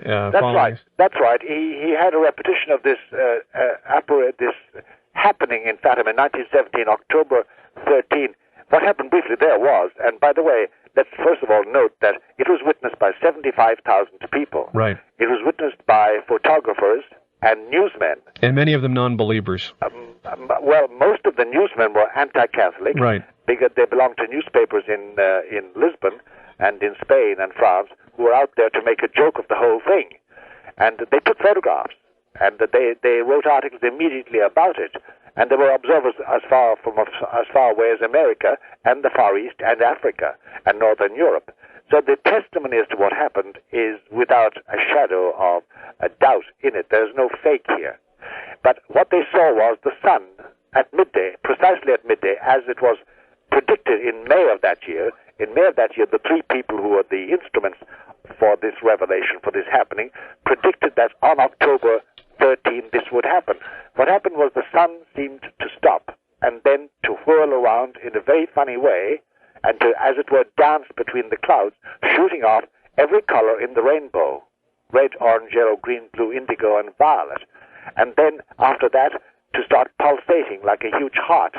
And then a third phase, it started to rush down at the people, frightening them. Many of them cried out they were going to die. The heat became intense. and then suddenly it stopped halfway and went back to its normal orbit. And incidentally, by the way, it had been waiting for 3 days, and the 75,000 people took about 5 days to get there. Everybody was drenched in their clothes. When the sun had stopped its gyrations and gone back to its normal orbit, everybody's clothes were dry and smelt as if they'd just come from the laundry. And this is all testified. It's not imagination. And this was October 13th, 1917. That's right. We have to take a break here, Dr. Martin. We'll be back in about a minute. You're listening to Steel on Steel this morning, and we're interviewing Dr. Malachi Martin, who is author of The Keys of This Blood, The Struggle for World Dominion Between Pope John Paul II, Mikhail Gorbachev, and the Capitalist West. Back in a moment. When people wish to buy or sell a home, oftentimes they wonder whether or not their realtor really works for them. According to Steve Lang at Lang Realty, before you make a move to buy or sell a home, talk to a realtor at Lang Realty. You have an advantage when your realtor represents you throughout your transaction. Talk to Lang Realty about their exclusive representation throughout your home purchase or sale. Call 422-4812. Remember that Lang Realty distinguishes itself because it really cares about the people it serves. The number again there is 422-4812. K-Light.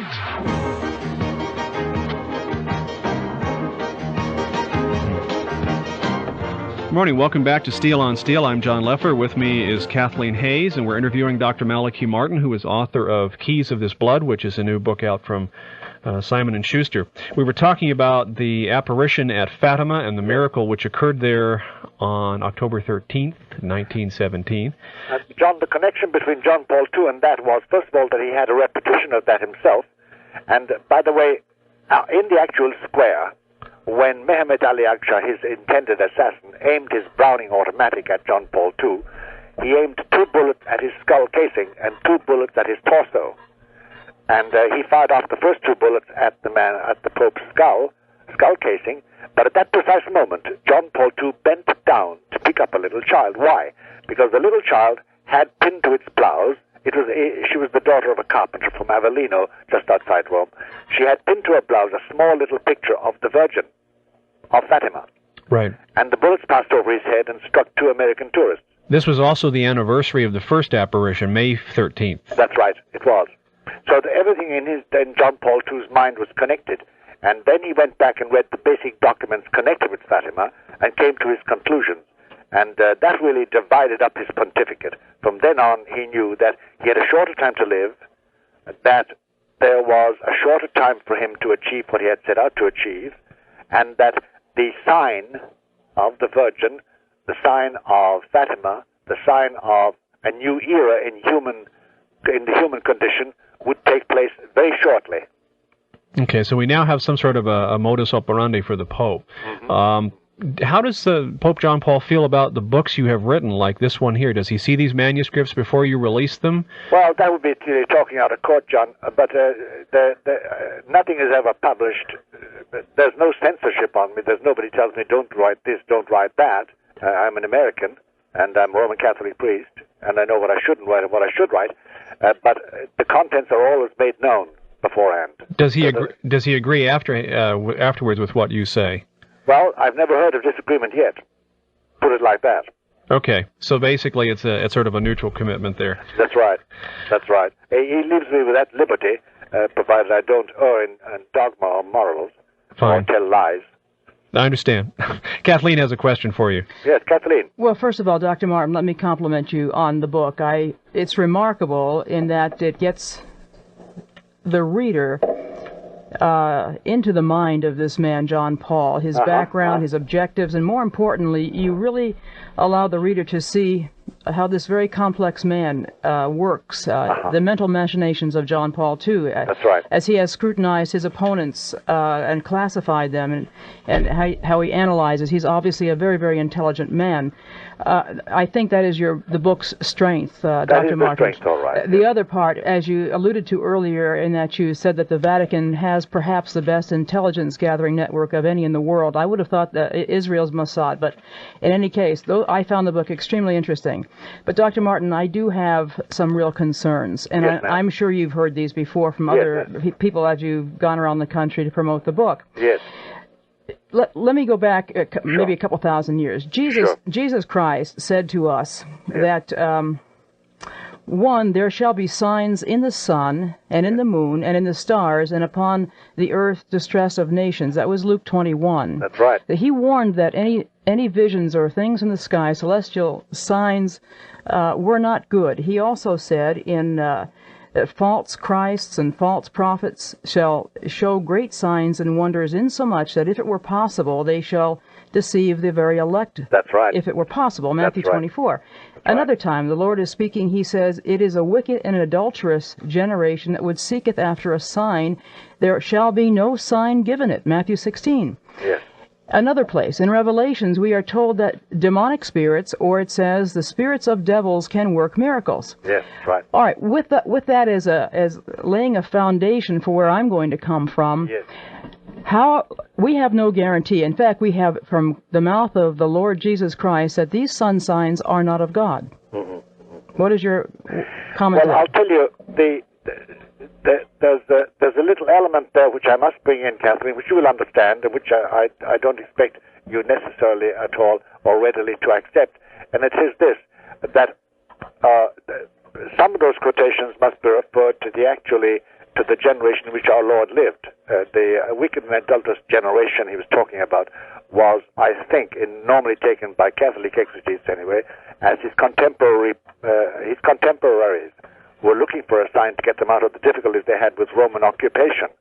But to go on to the general question, the element I want to introduce is this, that there is a certain surety and guarantee for Catholics anyway in the Pope's interpretation of events, and we rely upon the Holy Spirit to make sure that the infallibility he has, the guidance he has, will protect him from error.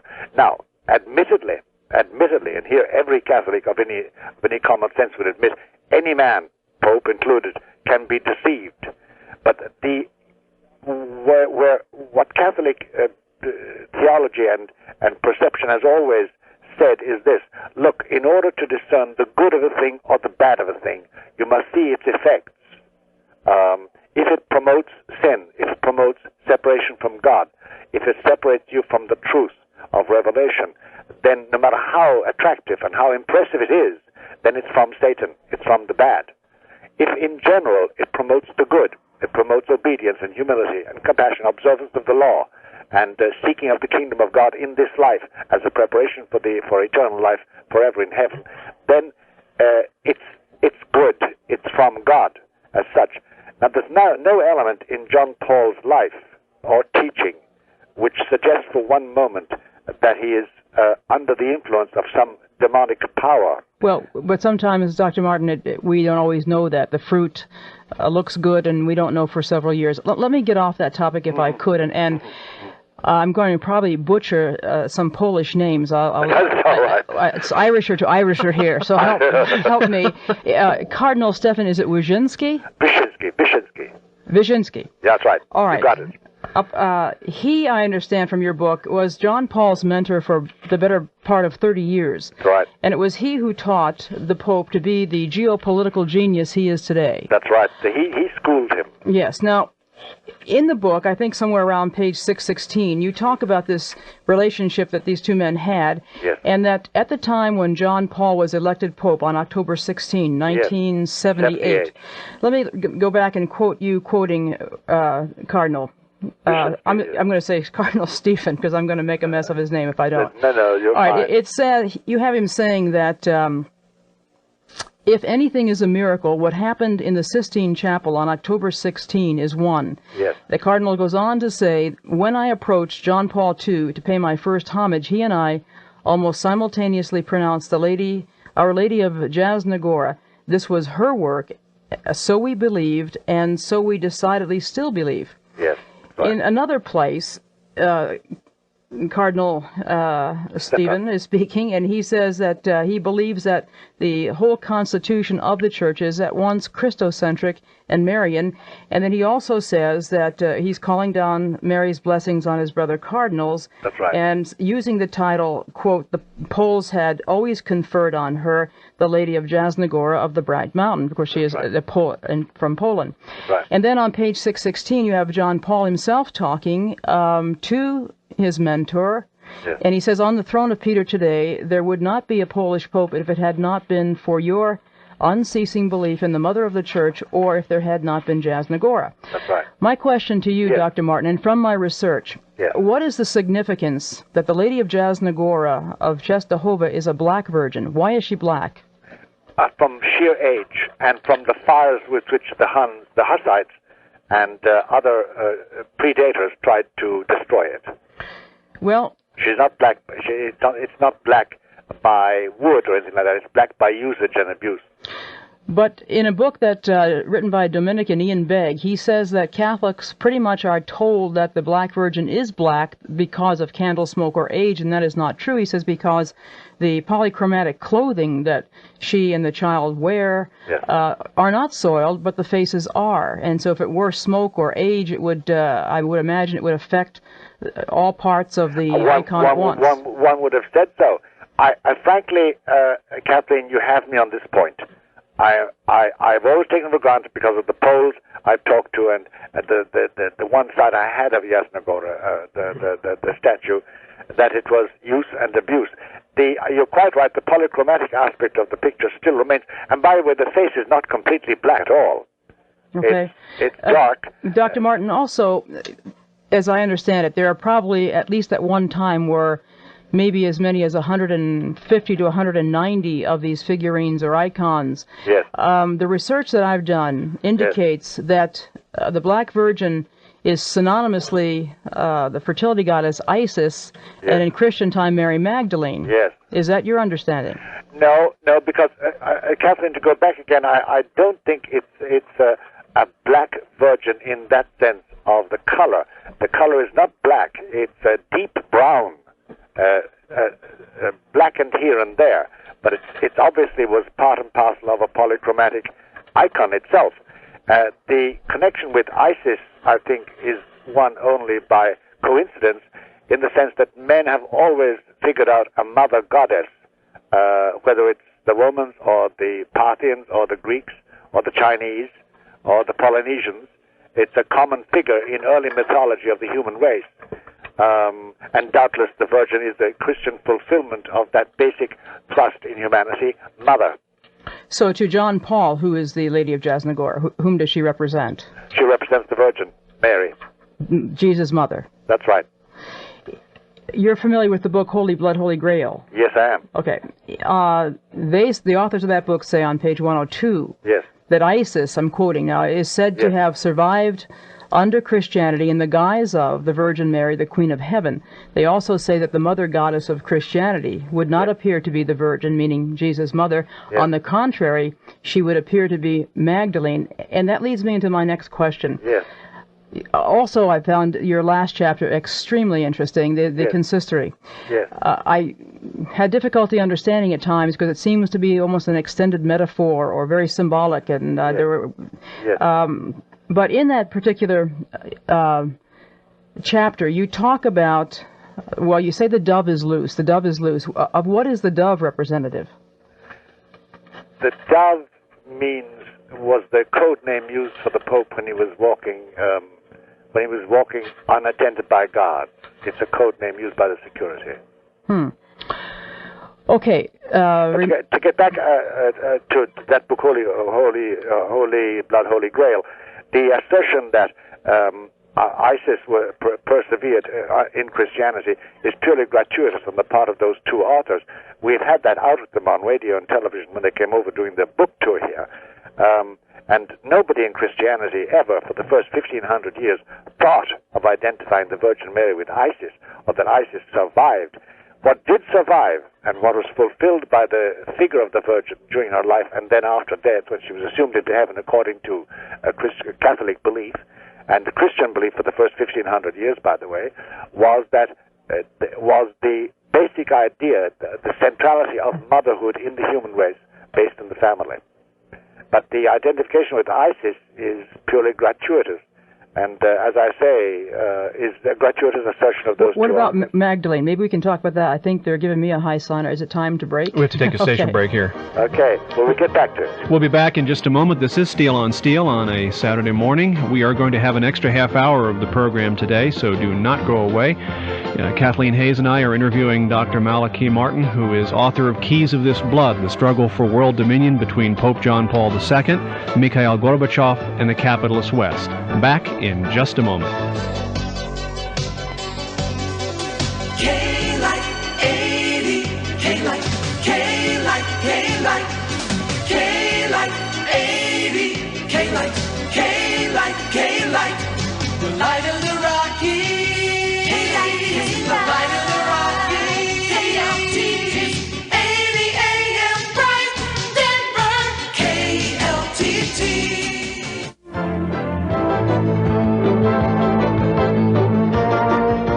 Welcome back to the second half of Steel on Steel, a weekly program dedicated to the sharpening of ideas. I'm John Leffler.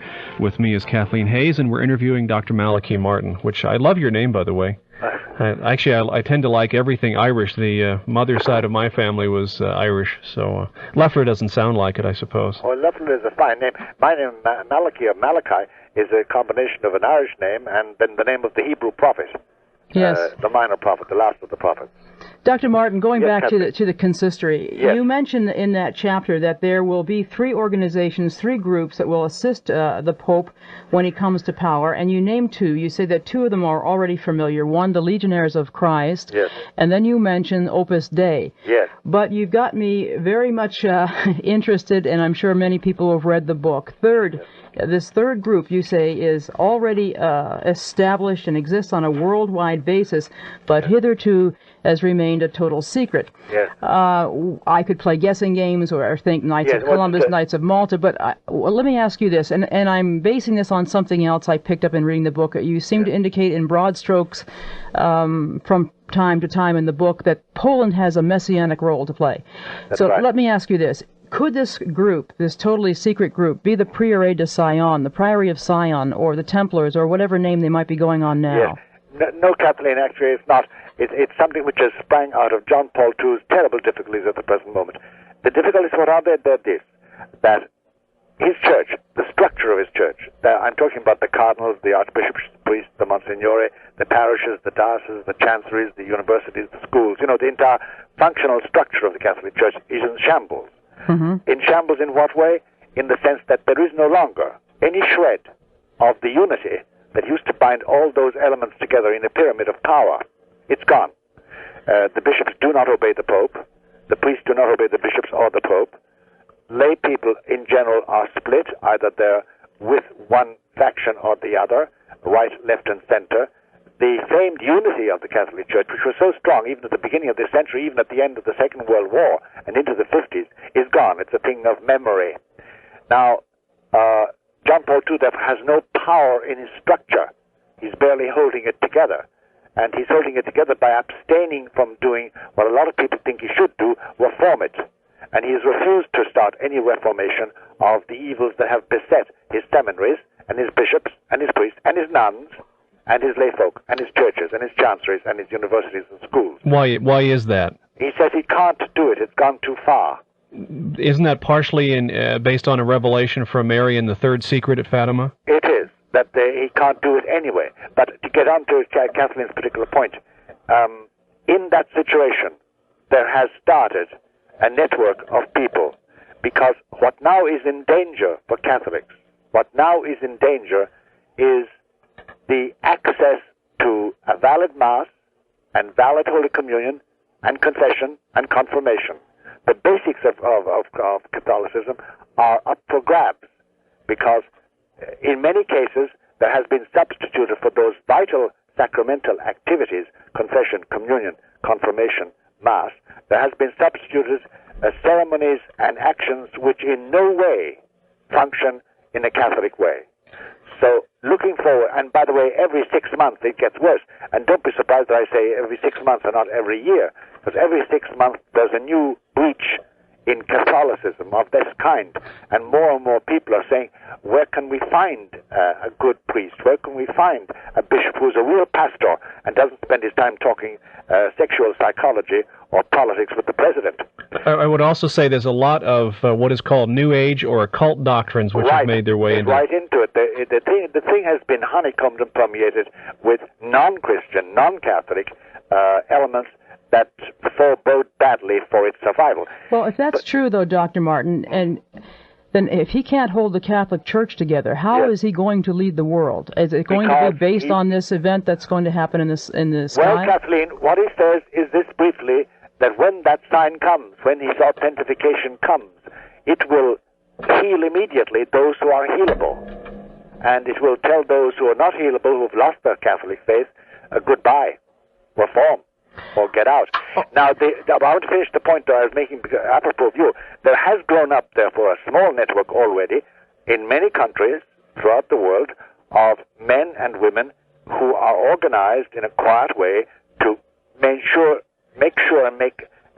there's a permanent supply of Catholicism, Catholic sacramental actions, so that it doesn't fade out. Because do you know that in France, there are hundreds of miles of territory in France, the eldest daughter of the church, it used to be called, where you haven't got a church or a convent or a rectory or a school, and where there's no baptized person. Mm-hmm. The extent of the shambles is something which most people do not realize. Just for the sake of record and for the sake of the tape from the show, let me at least define for the audience that the Prieuré de Sion, the Priory of Sion, the Templars as they were called, believe that they are in possession of certain documents that indicate that Jesus Christ married Mary Magdalene and that they had at least one son and that Jesus' bloodline exists today. Yes. You realize, Catherine, that's a myth. Well, I, of course, believe it's heresy, but... well, it's a myth. It was invented by those two authors and a few others. There's no documentary evidence to prove the existence of the Prieuré de Sion now. And yet, if you look at the film, Dr. Martin, The Last Temptation of Christ, that also shows, in a sense, or suggests that Jesus fantasized Mary and Magdalene. See, Kathleen, look at the only historical record we have of Jesus. Martin Scorsese, in The Last Temptation of Christ, bowdlerized, first of all, the original book by Kazantzakis. He bowdlerized it. He turned a literary work of literary imagination into a supposedly historical, factual account. It is complete myth, really complete myth. There's no foundation for it. But it does lure Jesus to be just a human being. Right. And that was the ultimate aim. And that's just the work of Satan. Well, but I have two things to say. One, in the book, though, Holy Blood, Holy Grail, the authors quote you on page 17 as saying that you would have no theological problem with a married Jesus. No, they're liars, and I confronted them. In fact, I sent a lawyer to them about that. And they have not taken it out of their No, they have not taken it out of them. One last question for me. Let's assume that John Paul does assume leadership of the world. Moral and spiritual. All right, you're saying moral and spiritual. Then will he be seen to be more of the geopolitical leader, or are you saying that he will be more of the spiritual leader? Moral and spiritual. On the geopolitical plane. So he'll be a combination of both, Dr. Martin? Calling the political... You see, Catherine, look at it like this. Take, say, President Bush in a mythical situation. He has to make a decision about prudential judgment about an action involving, say, United States money and the United States Armed Forces. Now, he has prudential reasons from the financial area and from the economic area and from the military area, reasons that impel him one way or the other and push him down one road to one decision. But intervening in that must come, as a Christian, must come his morality, his moral principles. Now, it's at that point the Pope would enter. Okay. I guess I have one more question. Yes. I lied. I lied. I'm Irish. Dr. She's very deceitful. Kathleen, I love your questions because you've read my book, and that's the biggest flattery you can give to a poor fellow. Dr. Martin, I read it twice, and I've read some chapters through and three times. I'm fascinated. I'm going back to a prophecy, I suppose, that Fulton J. Sheen, a beautiful man. A lovely man. wrote in 1948, Yeah. in which he very broadly hints that perhaps one of the last popes of the Catholic Church will be in league with the Antichrist. Yes, there is that prophecy. It's a very vague prophecy, by the way. It doesn't say that a pope will be in league with Antichrist. It does suggest to some people who have an anti-Catholic prejudice anyway, by their training and their theological background and the history of the Christian church or sect they belong to, that out of Rome will come Antichrist. And they identify that with the Pope or an associate of the Pope. That is one interpretation, and for Catholics, of course, it's a wrong interpretation, and between you and me, an insulting one, too. I'm not being insulted by it, but you know what I mean. I think in Bishop Sheen's book, however, he said the last pope would be an apostate pope, and he would speak from Moscow. Yeah, there's something to that extent, all right. Now, if I could let my head down for one moment with both of you on this point, may I do that? You may. And very briefly, though. As far as we can see at the present moment, the corruption of the Catholic Church, the Catholic hierarchy, has gone so far. The corruption being that they no longer want to acknowledge the Petrine office of the Pope and the divine origin of the papacy. But that doctrine, that belief has spread amongst so many Catholic hierarchs, especially some cardinals, that it is within the realm of possibility they would elect somebody totally unfit to be Pope. And that is one of the fears of John Paul II at the present moment. That's, as I read through your book, those two thoughts pegged in my brain. Number one, I believe Pope John Paul is trying to do something that he believes is morally good for the world. He's already 70 years old. That means his lifespan could conceivably go another 30 years, given good health, etc., etc. What happens if he puts in place a magnificent system here, complete with an intelligence network and global influence, and then suddenly passes on, and I know, John, it's a nightmare I have, lad. It's a nightmare, and I'm sure it's a nightmare he has too. The only thing is that when you talk to this man, you find out that his confidence and his reliance on the guidance of the Lord Jesus through his mother is so great that he lays aside his fears. But that doesn't quell my fears, I assure you, especially when I see some of the things coming out of Roman bureaucrats and out of our contemporary American Catholic bishops. Well, I remember in your book you quoted the Latin expression de labore solis, which was one of the papal prophecies of St. Malachi. That's right. According to St. Malachi, we only have two popes left. The last one is Petrus Romanus, the Roman Peter. That's right. Do you remember what the one was for the interim pope, the one between this one and the last one? They made it de labore solis. Yes, I do remember. Here it is, in very briefly and in the Latin words.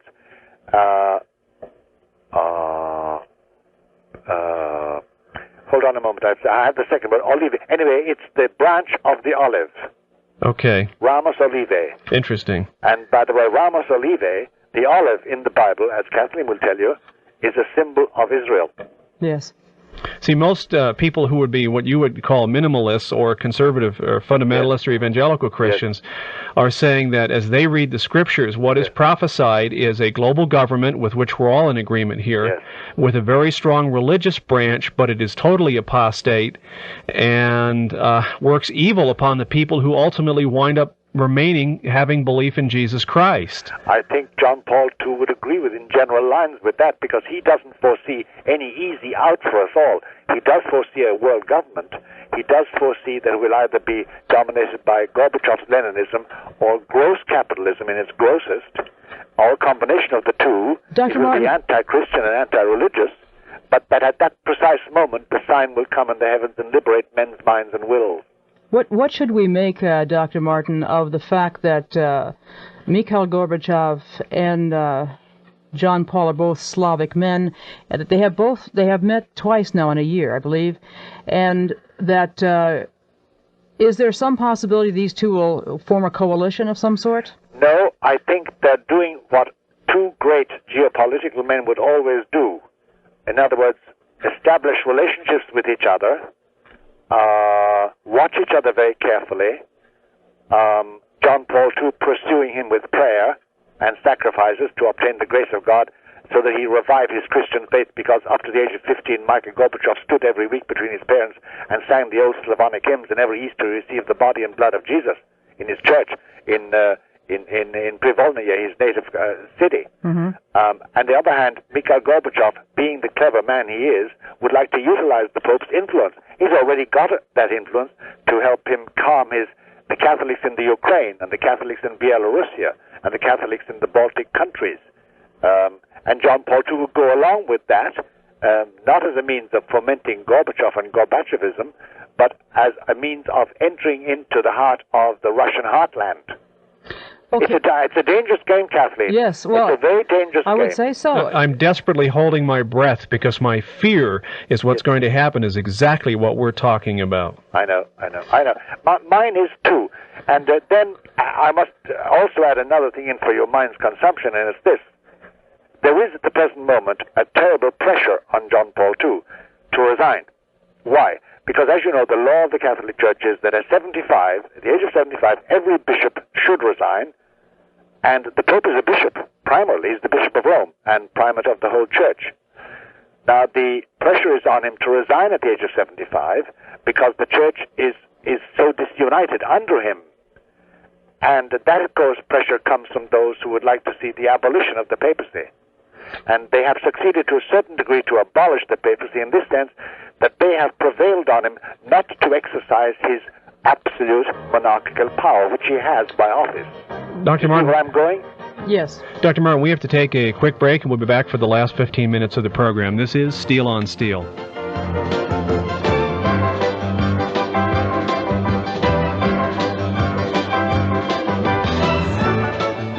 To many Christians in America, discussions about the New Age, creationism versus evolution, and the occult may seem like old hat. But to people in Latin America, it's still news, the good news, because they haven't had a chance to hear the issues. This is due to the fact that the abundance of written and audiovisual material on these subjects, which exists in English, is not available in Spanish. The Latin American Broadcasting Corporation is working to change all of that by translating currently available material into Spanish or creating new literature where required. In addition, LABC is reproducing English-language videos with Spanish-language soundtracks for distribution in the countries of Latin America.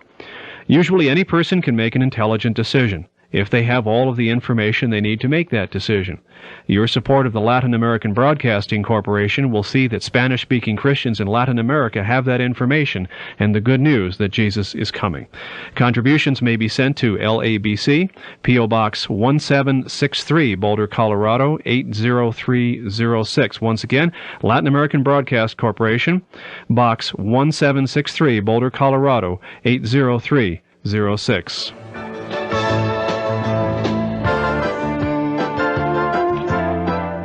Welcome back to Steel on Steel. I'm John Leffler. With me is Kathleen Hayes, and we are interviewing Dr. Malachi Martin, who is author of Keys of This Blood. Now, did either of you have a point to make? Kathleen, did you?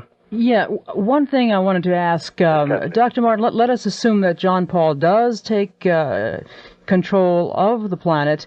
What will be the form of government he will lead? From the things I've read that John Paul has said at the United Nations, the things he has said in various parts of the world, his very much of an interest in syncretism and bringing all religions together under one umbrella, leads me to think that he will lead a government whose form is socialism.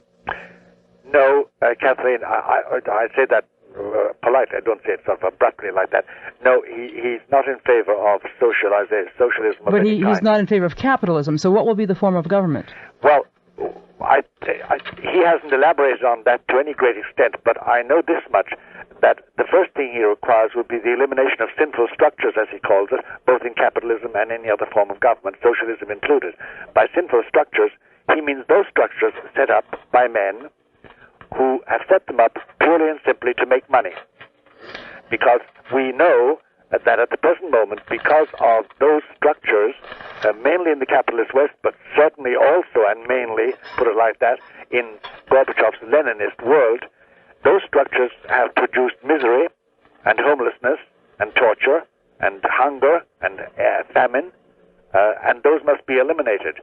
I think that John Paul II, after that, it would leave the elaboration of the world government to those who are capable of producing the prudential judgments necessary to organize the economy of the world for the good of all men and not for one particular segment of it. So he hasn't elaborated on that, because that will not be his job, Kathleen. His job will be to point out the moral and religious elements. He's not going either for syncretism.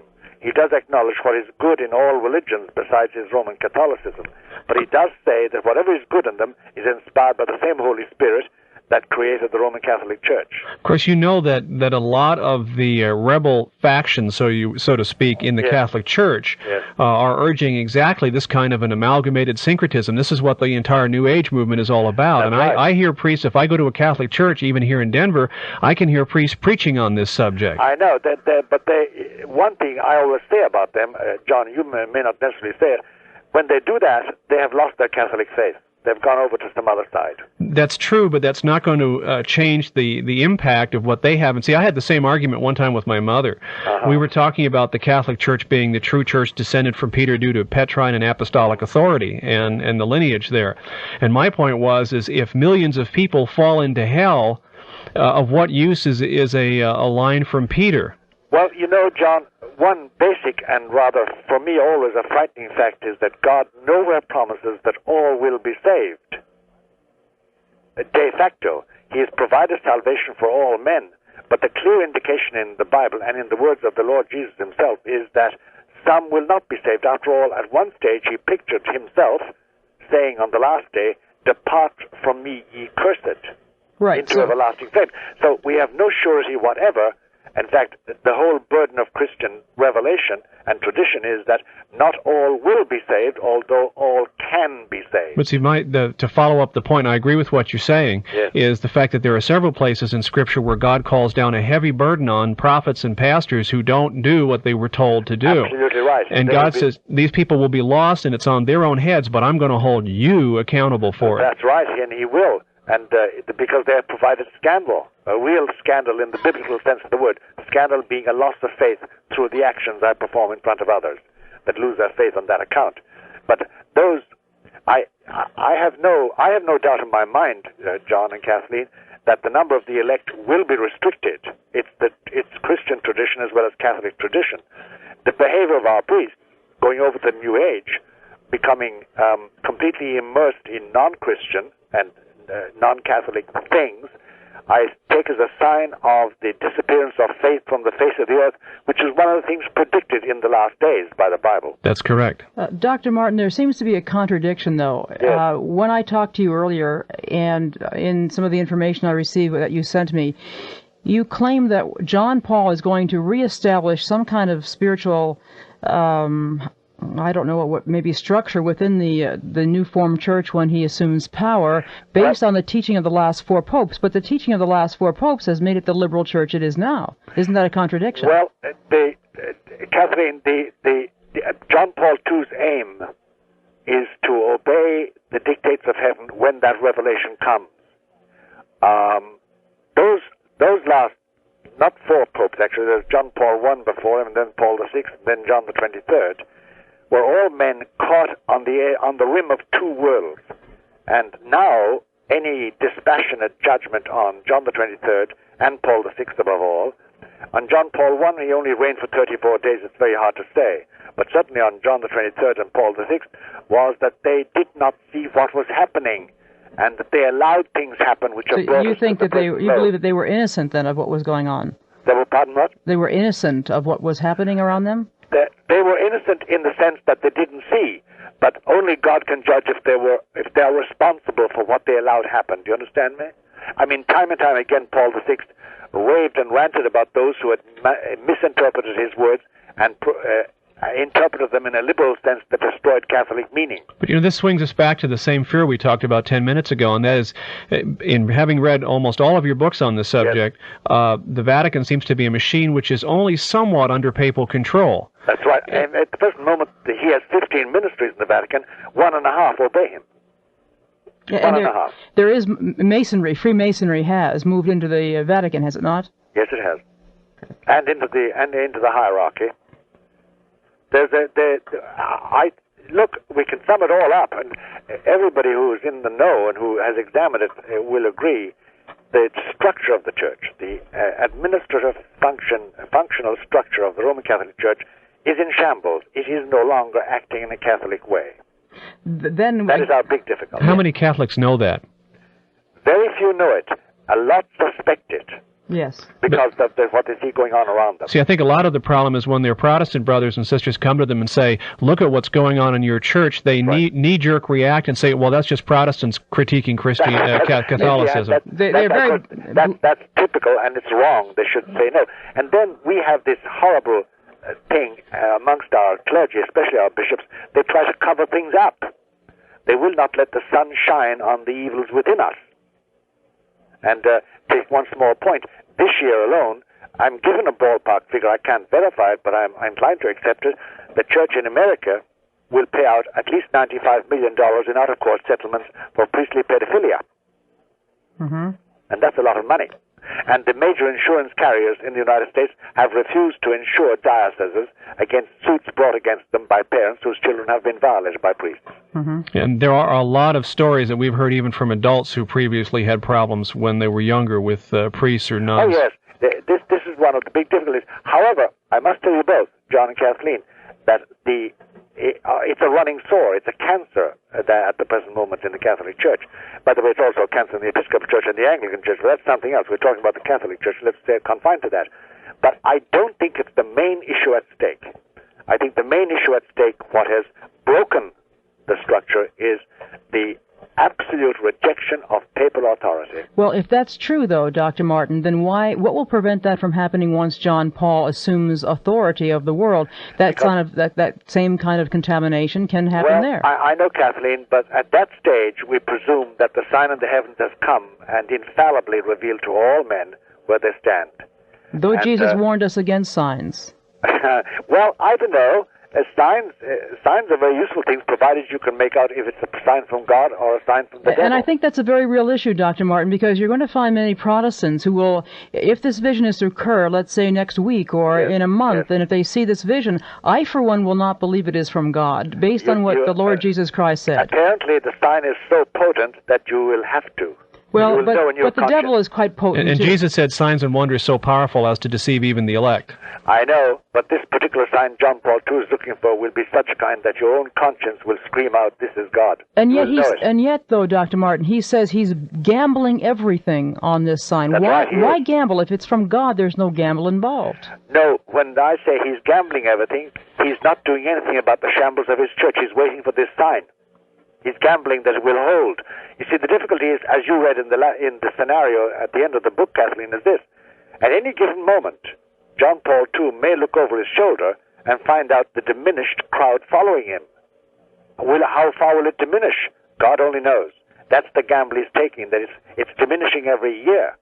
That's the gamble. Just as Michael Gorbachev is taking a gamble that he's flirting with and tampering with capitalism will not destroy his Leninism. It's the gamble he takes. And we're taking a gamble in the West, we capitalists, because we're spreading ourselves thin. And we're relying on the power of money and capitalist production powers to heal the world of a spiritual disease. Dr. Martin, we're down to 3 minutes. You said you're writing a predictive book, and I'm running out of reading material. What is this going to be about? It's going to be about the last phase, the last act, the last phase in John Paul II's life as Pope.